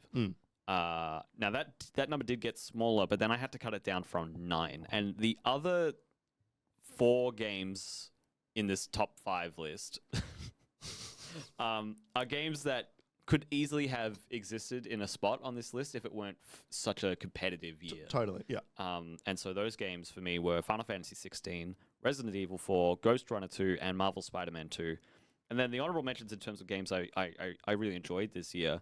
We've got Forspoken, Lightfall, Cyberpunk 2077 with the 2.0 update, and Phantom Liberty, Baldur's Gate 3, Starfield, because I did enjoy it, Lies of P, Mario Brothers Wonder, and Alan Wake 2. You could throw a dart at this list and have a good time. Yeah, totally. Yeah, like my Not guaranteed. Like Forspoken's a little contentious, but there's something to be had there.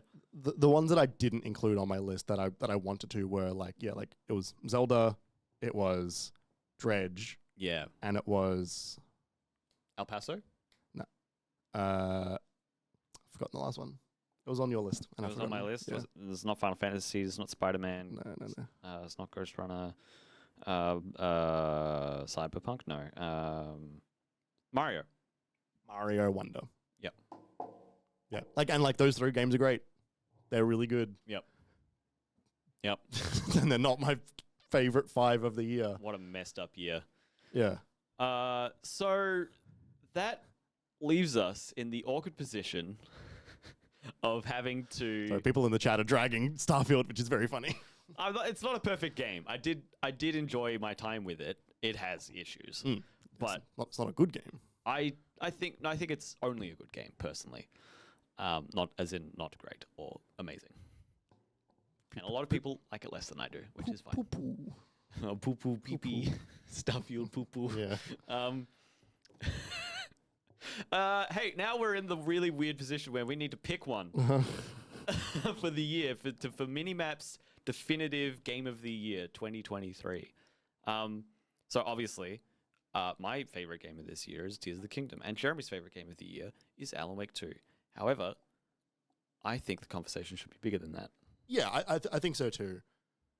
I think we both can see a reason for Armored Core to exist in this conversation. How far it gets, I don't know, but I think it deserves to be here. Baldur's Gate. Baldur's Gate absolutely deserves to be in the conversation, despite both of us both feeling that we haven't played enough of it. Yeah. I don't know if it goes past that. Because Yeah, I don't know. Like again, while all of these games are great, and Yeah. like I said, you could throw a dart and have a good time, yeah, they're not all as great as each other. There No. are some here that stand above the rest. yeah. Like Resident Evil And I 4 think it's these. Resident Evil 4 is good. It's not the game of the year. Jedi Survivor is good. It's not game of the year. So Lethal Company, same thing. yeah, Little Company is good. It's not game of the year. The issue with Zelda is that there's a part of it that is really, I think, quite bad. And you're almost there. Yeah. But you haven't seen it yet. Yeah. So it's kind of like it's a little bit like it's not mean, How but drawn out is it? it feels like it takes for fucking ever. It's like an hour. No, it's more than that. It's like it's like It's like a section. yeah, it's a chunk. Okay. And it's I hope I love it. I hope every part of this game that you've mentioned to me that you were like, oh, I don't know about this. I hope I love it. I know you're not going to. Oh, shit. Yeah, like and this is the thing. It's like I remember I was doing it and I was like, I don't know why they didn't cut this. Right. Like it's not good. Interesting. It- Doesn't serve the story. No, I don't know the point of it. I Yeah. genuinely don't remember the point of it. And it's I'm so excited. yeah, like I'm excited for you to get to it because I'm curious how you're gonna feel about it. But I think it's weird. Yeah. And it is like it's a really weird addition to the game, and on the surface, Is it Zelda's nuts and bolts moment? Like, kinda. why is this it? Yeah, like there's a I don't know why it's there. I don't remember in the story why it's there. I don't know mechanically why it's there because on paper you read it and go like, oh, this is kind of cool, and then you see how it's implemented. Like, oh, this is fucking bad. So it's funny we're having this discussion because I'm thinking about Alan Wake, Yeah. right? And I'm thinking about how that game made me groan and roll my eyes and made me wish it was faster. Mm. And I feel like we're picking up on the same feelings that we're both having from the different games at the same time. You know what I mean? Like I feel like that's a disappointment for you for Zelda, like that, and that marks it down. Yeah. And I'm sitting here going, man, the amount of times I was annoyed with the design of Alan Wake 2, like with the gameplay or the checkpoints really rubbed me the wrong way, or I felt they didn't tutorialize how I was meant to deal with the shadows well enough. So it took me like 5 hours of trial and error to really understand the loop when you're playing as Alan, or just knocking down the difficulty, which is not a bad thing, but also I've never really had to do that in a game in the last like 15 years. Yeah, yeah. So like on some level, it does feel like something of a failure in a design sense, in my respect. But not everyone's having that experience. Yeah, Like, I would say I've not. much fewer people are having that experience with Alan Wake that I am. Yeah, But man, it made me frustrated. Man, it made me frustrated. And it's not the same thing as like a chunk, right? Of like Yeah, now yeah. it is this point in the game or this act, this chapter. well, it's a thing that is it's not a thing that ends at the end of the chunk. No, it's part of the systems that I struggle with. No. Oh, no, you're saying Zelda now. Yeah. Oh, it doesn't end, right. Yeah, like it's part of the rest of your game. Oh, fascinating. Yeah. God, I'm excited. Yeah. So excited. I also think the way that game ends is just like they do so much cool story stuff in that game. Yeah. And then at some point they decide they're just going to stop doing that. Oh, And it's the part where you're up to. I Oh. hope you're not expecting more story. I really was. Yeah, so was I. Because I was Oh. like, hell yeah, like we're getting back into it now. And then it just doesn't happen. Which is like, I was like, why have we gone back to Breath of the Wild Yeah. at this point? God, it's so funny. It's so funny that like the story of Zelda's let you down, and and mechanically as well, the mechanical section. Yeah. And for me, the mechanics of Alan Wake have let me down. Yeah, I don't think the mechanics of Alan Wake are perfect in that regard. Because No. But you're enjoying them more than I am. Yeah, Yeah. like I think like I sometimes am like, oh, I'm here. I didn't actually mean to come here. I meant to go somewhere else, and then I have to sort of backtrack a bit. But I think that a lot of those issues they mostly come up in Alan sections. I think that a lot of the level design in Saga sections, just in the nature of that's like the real world, like means that you don't really get lost nearly as much. True. Like you just sort of, you're just walking through the fucking bayou or whatever. Yeah. Simple. Yeah. Just the bayou. But they managed to make it feel like those forests in Alan Wake. Yeah. They feel fucking huge And oppressive. Yeah. Like remember the first, like no, not the first time. The second time you get through to one of those like trippy sections as Saga, and you're like running through the same areas over and over again, but it's like different every time. And then you get to the part where like they start coming out of the well. Yeah, the well. Like I was thinking, like this is some game's final act. Yeah. No, it's a good point. You know what I was thinking? Oh no, I died. Fuck, you're telling me I have to do the last 5 minutes all over again just to get back to the boss fight? I didn't die. Boss fights are garbage in that game. No, they're all right. They're they're stinkers, man. They're just shooting. That boss fight's fun because it's two guys that are around. Yeah, but the checkpoint's 5 minutes before the fight. Okay, that's not the boss fight. Like that stinks. It does stink. It's not the boss fight. And also the first boss fight they give you is a legitimately challenging fight, and you've only had 2 combat encounters in the last 4 hours. Like, yeah, but like it's not hard. yes, it is. I died like 7 times in that fight. Really? Yeah. Oh, I died. It stunk. Oh, I died once. Their boss fights stink in that game. I think you need to play that game differently. I guess so, but they're not telling me how to do it. I've not heard this. I've seen a from anyone. couple of people have something similar to this argument, but Yeah. it is a minority take, Yeah. which is fine. Yeah. Armored Core, huh? It's cool. I love Armored Core. So do I. It's not the game of the year. It's really cool. You sure it's not? Yeah. Because it's really cool, and that's kind of all of it. Yeah. It is really cool. It's also very mechanically sound. Yeah. Yeah, like incredibly robust. The nuts and bolts, not Banjo-Kazooie, the nuts physical on these mechanics, they are tightened. Yeah. They are on there. Yeah.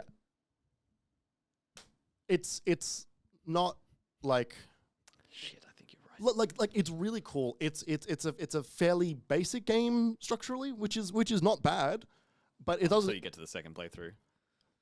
No, but I mean like in terms of like missions and like sortie and then like the missions are usually A to B and there's back to the shop. and there's sometimes a C thrown in there, but like that's like it's saying it's straightforward. Yeah. Yep. Yeah. It is simplistic. It is not simple.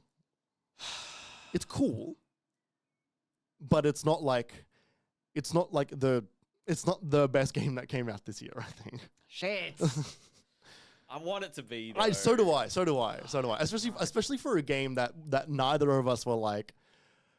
no one was saying that this might be the best game of the year. Yeah. But like we don't have any experience in that series, and so for this to come out and just blow our fucking socks off. Yeah.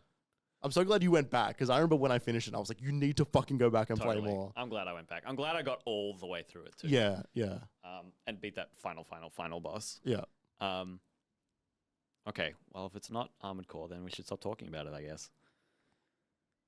But Baldur's Gate, we need to talk about. We do need to talk about it. It's really hard. It's so hard because neither of us have put in the time to really know it.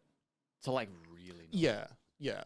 Like I have. None of us have had the moment of like our characters falling in love and starting a relationship with someone else because we decided that through role playing or because we actually really liked that character and wanted to see what happened. Yeah, or we haven't had like the quality of the writing that goes along with that. Yeah, apparently. like I haven't had a moment where like my entire party is having a discussion and I need to make like a dramatic choice or something. Yeah. We're like Sam and I like halfway through Act 1 still very much feel like we're getting to know people. Yeah. You know, like we're still getting like you know how you go to sleep for the long rests and like every second rest, one of your companions will come along and it'll be like a revelation about their character and they'll have some big secret that comes forward. Like we're still getting those. And also I know there are companions that we just haven't met yet. I know there's more. Yeah, there's not many more, but there's a Yeah. couple. Yeah. And so it becomes this thing of like, fuck, I mean, like, we've just scratched the surface in terms of what Sam and I have done. It is so mechanically robust. It is so, like, robust with its writing and its situations and its role-playing. Yeah. I think it's maybe one of the best, if not the best, role-playing game that there is out there. Yeah. Which is awesome because there are so many excellent role-playing games. Like this is in a world where every game is an RPG now. Yeah. This is the best RPG that we've seen in so long. Yeah. Yeah. And that is great. Yes. Like to sort of reset the bar for the genre in the industry. That's a feat. That is incredible. Yeah. It's gorgeous to look at. Yes. Performs really well in terms of it until you get to Act 3, apparently. Yeah. I was gonna say like with a big asterisk on that one because Yeah. at some point it does not. At some point it begins to crumble. I'll be interested to see how it runs. I mean, we're still in Act 1, so we won't see it for ages because that's Act 3. But I'll be interested to see how it runs split screen on PS5, which is how Sam and I are playing, after the optimizations that they've brought forward from getting it running on Series S. Yeah, I don't know. In terms of what it means for the genre and the industry and against Alan and Zelda, how do you feel about Baldur's Gate? I think it's really hard to give it the award when we just haven't played a lot of it. Like I think, and like that's the thing that is really difficult. It'd for be me. like taking people's word for it. Yeah. Yeah. Because what we have played has been tremendous. Yeah. But Both of us, it's only been the first act. yeah. Yeah.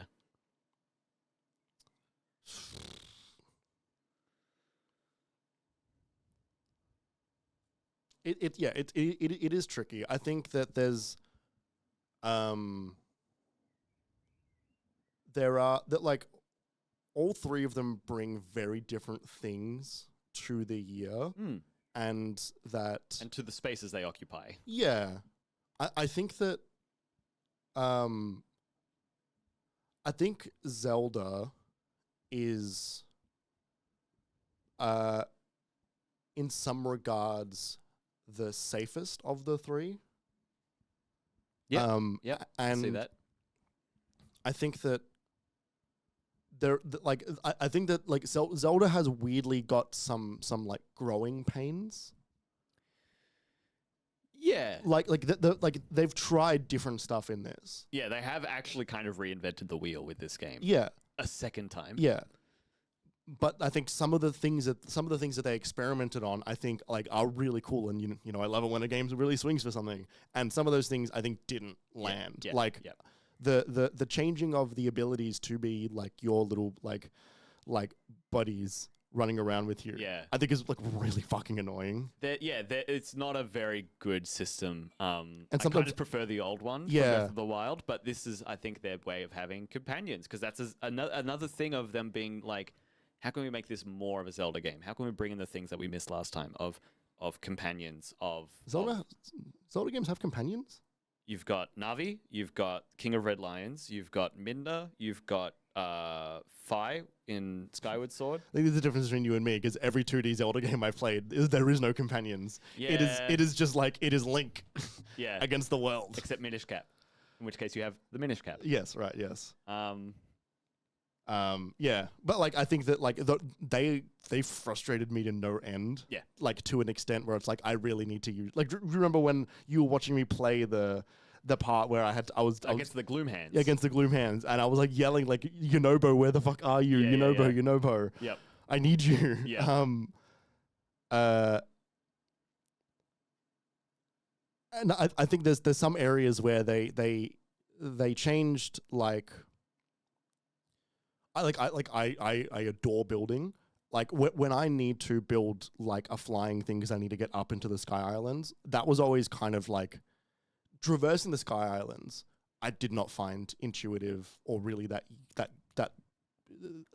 nice to be up there. Often. I don't think that's a traversal issue so much as I think it's the design of the islands. Maybe there's that. just not that much up there. Like, Yeah. it's a bit empty. And they're really far apart. And so Yeah. you sort of got to go all the way down to Hyrule to sort of get up to another Sky Island often. Oh yeah, if I ever wanted to do a Sky Island section, I found it was almost always based in and on and around what you could get to from a lookout tower, being launched up. Yeah, and I don't hate that but it did definitely feel like each cluster had like a linear sort of progression, and then it was like, well, that's this island done after like an hour and a half of like, oh, there's a shrine here. You want to get a green crystal? I bring it back, and there's like, oh, there's a Zonai dispenser here, and then there's islands further up, but right over here is a little depot where those floating platforms and a bunch of rockets. Great. Here go the rockets. Here I go up. Great. I'm at the next section. Like they don't really. They're not much of a puzzle. They're not much of an exploration puzzle or challenge. Yeah, it's just kind of like go forward until you're done. Yeah, and that's a bit boring. Yeah, when the rest of the game is so interesting. They also do Ganon so dirty. I'll have to take your word for it. Yeah, like that I was so excited because I was like, hell yeah, like I watched that trailer like a dozen times, and I was like, oh my god, there's so much fucking Ganon in this fucking trailer. And then they were like, they put out the image of him and he's like giant. Yeah, and then they were like, and it's Matt Mercer playing Ganon. I'm like, oh cool, like they've got like they got a video game actor in a Nintendo game. Yeah. The hell are they doing here? Yeah, and then I'm like, oh, that's it. That's what we get. It's got a. I can't go into detail on this. I'm going to say that they Ant-Man. Oh, they I Ant-Man. think you said something similar to this, like, why does Ganondorf have any clue who Link is? Yeah. Thing. Yeah. Yeah. Yeah. It just kind of happens. Yeah, I don't mind that. I'm ready for it. Oh, but the performances are so good, and I just wanted him to go on a Thanos monologue for like 15 minutes. Oh yeah, that would have been fun. I wanted him to be the like driving force of the game. They were so scared of doing that in both of these games, Breath of the Wild and Tears, and like it would have been better for it. I don't know why. There's so much story in Wind Waker and Twilight Princess and Skyward Sword of people talking. So what? It wasn't voice. That's fine. People Let him go off. Give him some meat to chew on. And people like Ganon. Yeah, like he's like a cool bad guy. And he's actually a really cool version of Ganondorf in this game. Yeah, like he's a great iteration of Ganondorf in this game. From what I've seen so far. God, he's big. He's so large. He's so big. And his like mummified version is fun too. Yeah. Like going to the castle, seeing a bit more of him now. Like that's great. Yeah. Mr. Scratch. Yeah. Wall and door. Who's that guy who isn't Scratch or I think it might be Scratch, I don't know. But who's that guy who isn't Scratch but also looks like Alan? Is like Zach or something. He's like, oh yeah, no, and they like party all night. Have you gone up to that section? I know what you're talking about. Oh really? That sounds cool. It's weird. I'm pretty sure it's just Scratch. Yeah, right. But yeah, it's a weird section where Alan's like, who the hell are you? And it's just someone who is not Scratch or Alan. Yeah. And you go into this like hotel room, and he's like, I'm assuming it's Scratch. It's probably Scratch. Probably Scratch. I don't think it's anyone else but Scratch. It'd be so funny if they introduced a third. The person who looks like Alan, who isn't Alan, is Mr. Scratch. A third Alan Wake would be very funny. Or it's the guy. It's like Alexi or whatever his real name is. Like they put him in it. Oh, Ilya. Ilya, yeah. Or Ilka. Yeah. Or whichever one it is. Yeah, they put him in it like they put Sam Lake. Yep. I personally, I find it hard to get past the negativity of the feelings I've had with Alan Wake, with how much I was pulled out of that game frequently. It's a personal thing.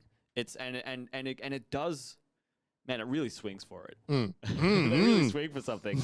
But not only that, like they swing for something so unique and artistic and brave, honestly. Yeah, like they hit it, and they hit it with like so much flair. Yeah, it is astounding. There's a level of like if this game didn't do well, like because there's a world this game does not do fucking well at all. It's not that hard to conceive of. Yeah, totally. There's a world that this becomes like a game that, like, as a lot of Remedy games do, like develop a cult following. Yeah, but then like become a thing that gets taught in like schools, or like becomes a thing where it's like, yeah, like this is like, here's how you've never seen anything like this before. You know, it's like the Silent Hill thing, or like BioShock, or like Journey, Outer Wilds, whatever. Like, there's like, here's a thing that you've never seen before. You can now think of games in this way. Yeah. And then just like Alan Wake 2. Yeah. That's pretty nuts. It is. I think that's why I'm trying to stump for it. I think Tears has its own moments in that regard as well. Like offering the player such a robust world that you can basically start implementing gameplay development tools into it and have it sit like logically and within the physics system in a robust way that doesn't limit players but also doesn't completely overpower them, because you designed your world around them having this very powerful skill set. Like, that is a design feat. It is a design feat. I think why that doesn't do as much for me is because there's a world where you swap all of the mechanics in Breath of the Wild with Tears of the Kingdom, and the games kind of work the same way. In the sense that, like, the mechanics of Breath of the Wild, they don't immediately feed into the narrative or the story as much as I think the mechanics do in Alan Wake, right? Like, it's not that they're disconnected, but they're not intrinsically connected. Like, you can make the case for, like, I think Ultra Hand and the ability to craft things as a way of representing the world in Tears of the Kingdom is a bit more advanced than Breath of the Wild, and so people have a concept of a car at this point, which I think is cool, but they don't really do a whole lot with that aside from like Hudson. Yeah. And like, I love my boy. I love my Mario ripoff, but Yeah. yeah, no, he looks like Mario. Yeah. Yeah. you not put that together? No. Oh yeah, the moment I saw Hudson in Breath of the Wild, I was like, oh, it's fucking Mario. Look at that guy. There's a little bit of a these are cool mechanics that we've got, and there's a world that will service those mechanics. But the story that we're telling is they're not linked in that way. Whereas a lot of the mechanics in Alan Wake, you know, like the changing of environments with like the light source shifting. When you take away the light source and change it, like, that's Alan rewriting his own stories and him monologuing the own stories that he's writing on the fly while he's experiencing those, because you can't get past the crashed train in front of you. That's kind of like really fucking cool. Yeah, like, not only is it a cool gameplay mechanic, but you're right, it plays directly into the story. Yeah. And what it means for Alan to be in this world. Yeah. And to have this ability. Which leans back into my like obsession with how nice in the brain the Alan Wake 2 sits. Yeah. With its like everything is feeding directly into the one singular product of like the game. Yeah, it's like outrageously neat in the way it fits together. Yeah. Yeah. Yeah. And like the saga stuff, I think is a thing that maybe is the most disconnected in the game, where it's like it's pretty straightforward stuff. But also it allows you to have the old style of Alan Wake gameplay where it's in the real world. Totally. And the pages are happening and they rewrite things, but you're not writing them and you don't remember that happening. Yeah, it's a twist on that, where it's you experiencing an Alan Wake story not as Alan, and you are one of the characters in the story, as opposed to Alan like kind of writing in a weird like second person of like, it's not me, but I'm here. Yeah, and it saves the game from it being like, oh, Alan's back now and he's been away for 13 years. What's he been up to? Oh, we're gonna find out as the pages he finds on the, and it's like, oh, you're just doing this again. Yeah, like we've done this. Yeah. Like, this was the first game. It lets them revisit what came before and also redefine what came before and what is going to happen now. Yeah. Fuck.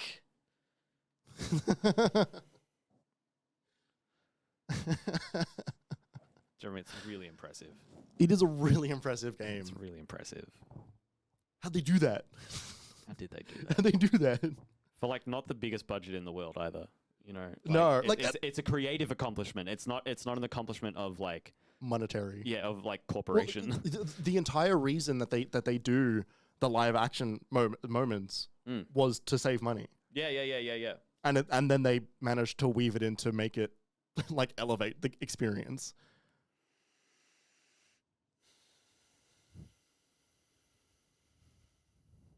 They put a song in it. It's been in my head for the last 5 minutes. It's really good. It's so it's fucking a good. really good song. It's so funny. And Alan Wake 2 is really fucking funny. it is funny. It is like European funny. Yeah. Absolutely. Man, I love running into Sean Ashmore every time. Oh my god. He's like, "Hey, Alan." It's like he's like, "Oh, what's his name? Tim." He's like, "Oh, hey, Tim." Yeah, they're so casual about it. Yeah. And he's like, I think I know you from somewhere. And but like He's neither like, "Oh." of them remember enough but they also know each other, so Yeah. they're buddy, but like have you got to the bit where you see him and he's like, "Oh, hey, Alan," and Alan's like, "Oh, like, hey, like, I know you, right?" And he's like, "Oh, we've forgotten again." And he goes, "Ah, I'm just kidding." oh, maybe I think so. Yeah, I'd forgotten that.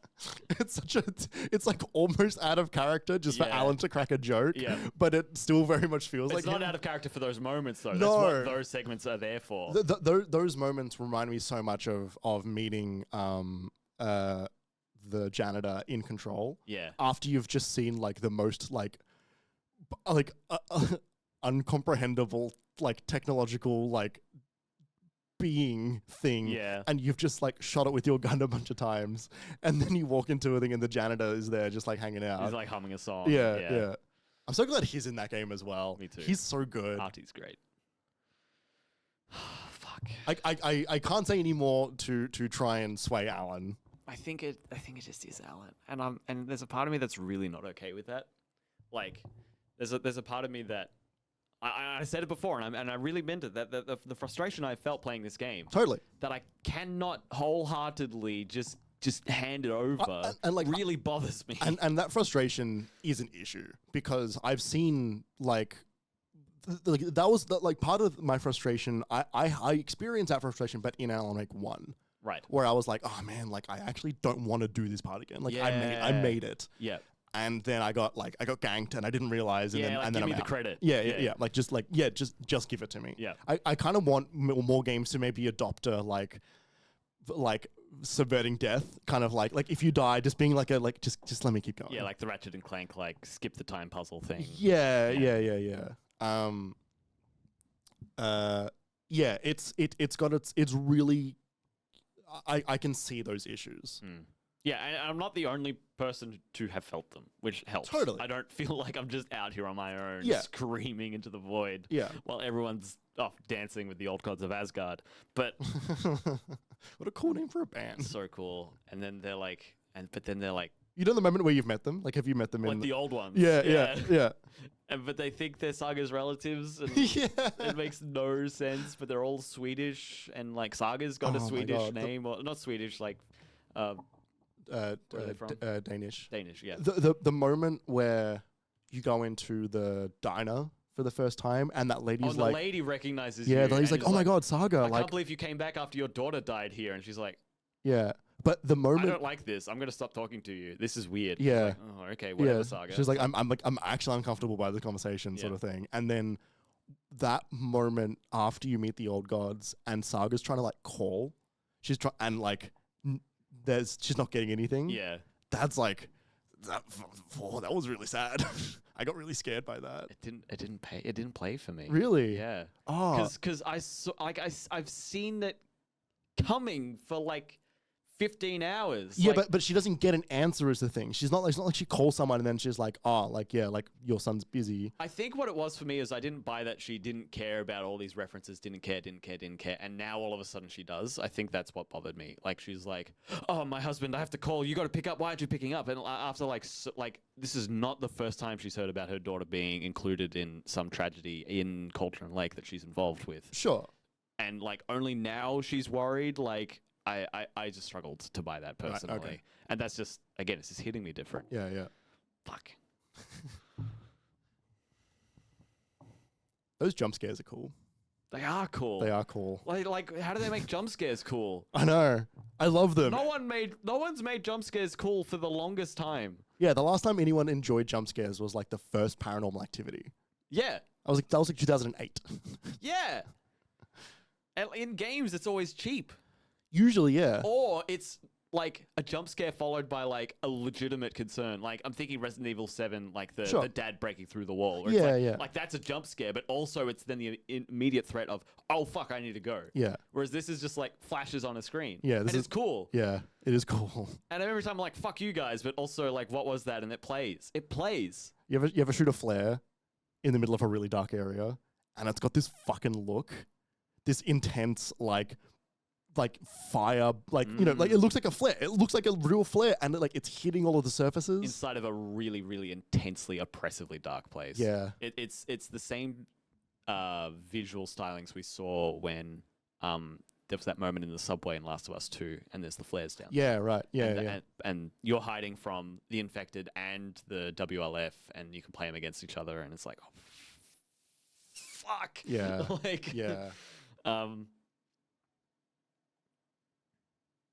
I think it's gotta be Alan, and a part of my brain will always be unhappy with that.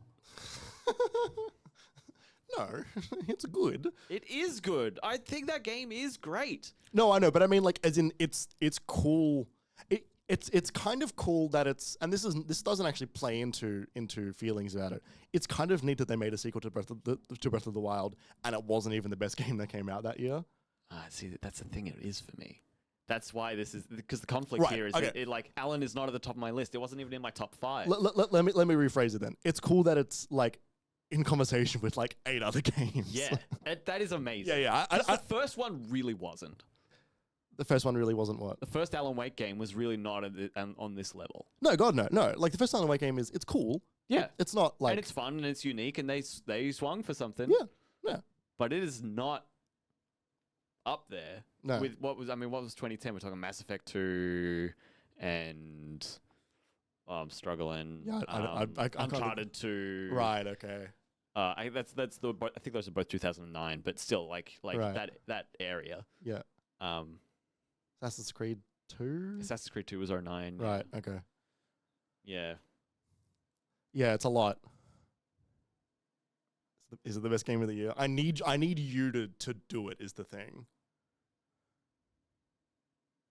I think it is, and again, it plays for Tears. That one of those random, weird, just the way of it is situations, context things that we were saying when we were both a bit cooler on it in like August of Tears of the Kingdom specifically. Yeah, how we were like, oh man, it's so cool that they did so much that's different, but also I actually have played as this Link before in this kingdom before, and it's not as groundbreaking as Breath of the Wild was because we've done this before. It is actually a sequel to Breath of the Wild, which means we've done some of this before. It's the same thing about Spider-Man, right? It's like I've swung through New York before. Yeah, like, this is not the first time we've done this. Yeah, it's not even the second time we've done this. Exactly. It's good. It's still good. Yeah. Both and they did change things to make it better. Totally. The Depths is I still think is the best part of that game. Well, no, let me rephrase that. I still think the Depths is my favorite part of that game, which is like this entire underground, like kind of scary in universe concept of like hollow earth below you. Yeah. And like there's just shit down there. Yeah, and you see at the start of the game how scary that is with Ganondorf's mummy falling into that's where this malevolence has been coming from, and now he's down there. Totally. You don't know what you're going to find, and you're down there now. And I love the Depths, and it has almost no bearing on the story. Yeah. In a weird way. Yeah. In a way, like you made this entire area, and you didn't want to. You tacked this on. Yeah. And like it's got some connection, right? Like it's got like, you know, the vines and gloom is from down there. Like all that stuff is like it's not disconnected. Yeah. But it sure could be so intrinsic. You could easily ignore it. Yeah. Yeah. Yeah. You can't ignore anything in Alan Wake 2. No, and it all meshes together like an incredibly satisfying puzzle. Yeah. Yep. Except the gameplay doesn't feel good. I think it's Alan. I think it goes to Alan. Because it is unique and it is different and it is definitive and it will change games. There was a thing that I was thinking about because I was talking about like how everything services Alan Wake 2. And I remember thinking a little while ago, like, oh, like everything services, like every single aspect of the game services everything. Aside from like the shoebox thing and like sending ammo back and forth or whatever, like I feel like I don't need this or whatever. And then the last time I played, I had far too much in my inventory and I found a shotgun. And I was like, oh fuck, I can't fit this with all my shit. Yeah. Oh, I should have just left a bunch of shit in the shoebox. Yeah. Wow, man. Yeah. It's like, I thought there was a thing here that they didn't consider, and then those fuckers did it. They gazumped you. Damn it. Yep. All right. Well, congratulations, Alan Wake 2 and Remedy Entertainment, for your wonderfully created game. I wish it spoke to me a bit more than it does, but for how much it does speak to me, and even considering that it doesn't, it is still an incredible accomplishment. You gonna go back to it? Yeah. I want to finish it. Yeah. Like having removed a lot of that friction with that last playthrough was really helpful. And I do like what they're doing. I love finishing the chapters and listening to the songs. Yeah, the songs are good. They are good. And how the Alan one is the same every time, but slightly different because it's about it looping and him being stuck there. And it's like the Andor theme, how it changes every episode. Yeah. And then in the last one, how it's using the instruments of the band that about to play Wake for money. They're like, I may struggle to enjoy Alan Wake as much as other people have, but it does not change the fact that it is incredibly well made, well executed, singular in its vision, I think. And and it might have gone to Baldur's Gate if we had played more. Yes. Like it totally might have. Like check back in next year, Game of the Year 2024 for Minimap, maybe Baldur's Gate 3. I just thought of something a little bit scary. You know how every now and again we'll do a Game of the Year from like years and years ago? Oh. What if we did one for a year we've done? Oh. Like if we do this for long enough that we're doing like 15-year retrospective on Game of the 2019. Year 2019. Let's talk about Jedi Fallen Order and Control. Which is so funny because the sequels of those games, but kind of the next games from those studios both came out this year. That is funny. That is funny. All right. All right. Well, everyone, that's it. That is Game of the Year 2023. Alan Wake 2 by Remedy Entertainment. Congratulations. You made something quite special this year in a sea of games that are quite special. The fact that these were my top 3. Yeah. My top 5 being like my top 5 not having Zelda, not having Star Wars, not having Final Fantasy. I was so excited for fucking Final Fantasy. Me too. So like the moment that trailer was like revealed, like you weren't even that hot on about it, but I was like, this looks fucking awesome. Yeah. And it wasn't it. It didn't make it for me. We have issues with that game. Yeah. But it was also still great. I still played it for like 60 hours. You didn't, but like there are things that I want to show you from that game that I know you will enjoy. Yeah, right. There's a lot of excellence this year in the games that we have received. It is also important to point out, we mentioned this a lot in last week's episode and the week before that this has also been quite a difficult year for the industry of video games. There have been a lot of layoffs, one of the worst. Yeah, in terms of the actual industry itself and trends and stuff like that, it's actually been quite sad and a bit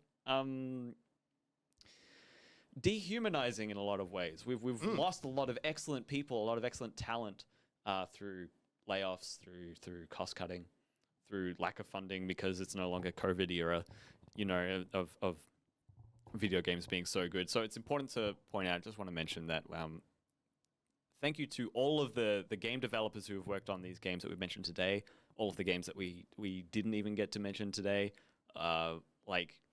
We wouldn't be here talking about these things that we love so much if it weren't for all of the hard work of the people who care so much to create these things for us. And sometimes you have to put up with a tremendous amount of bullshit to get there. So thank you all very much. Have you seen the stories about what it was like working under Bobby Kotick?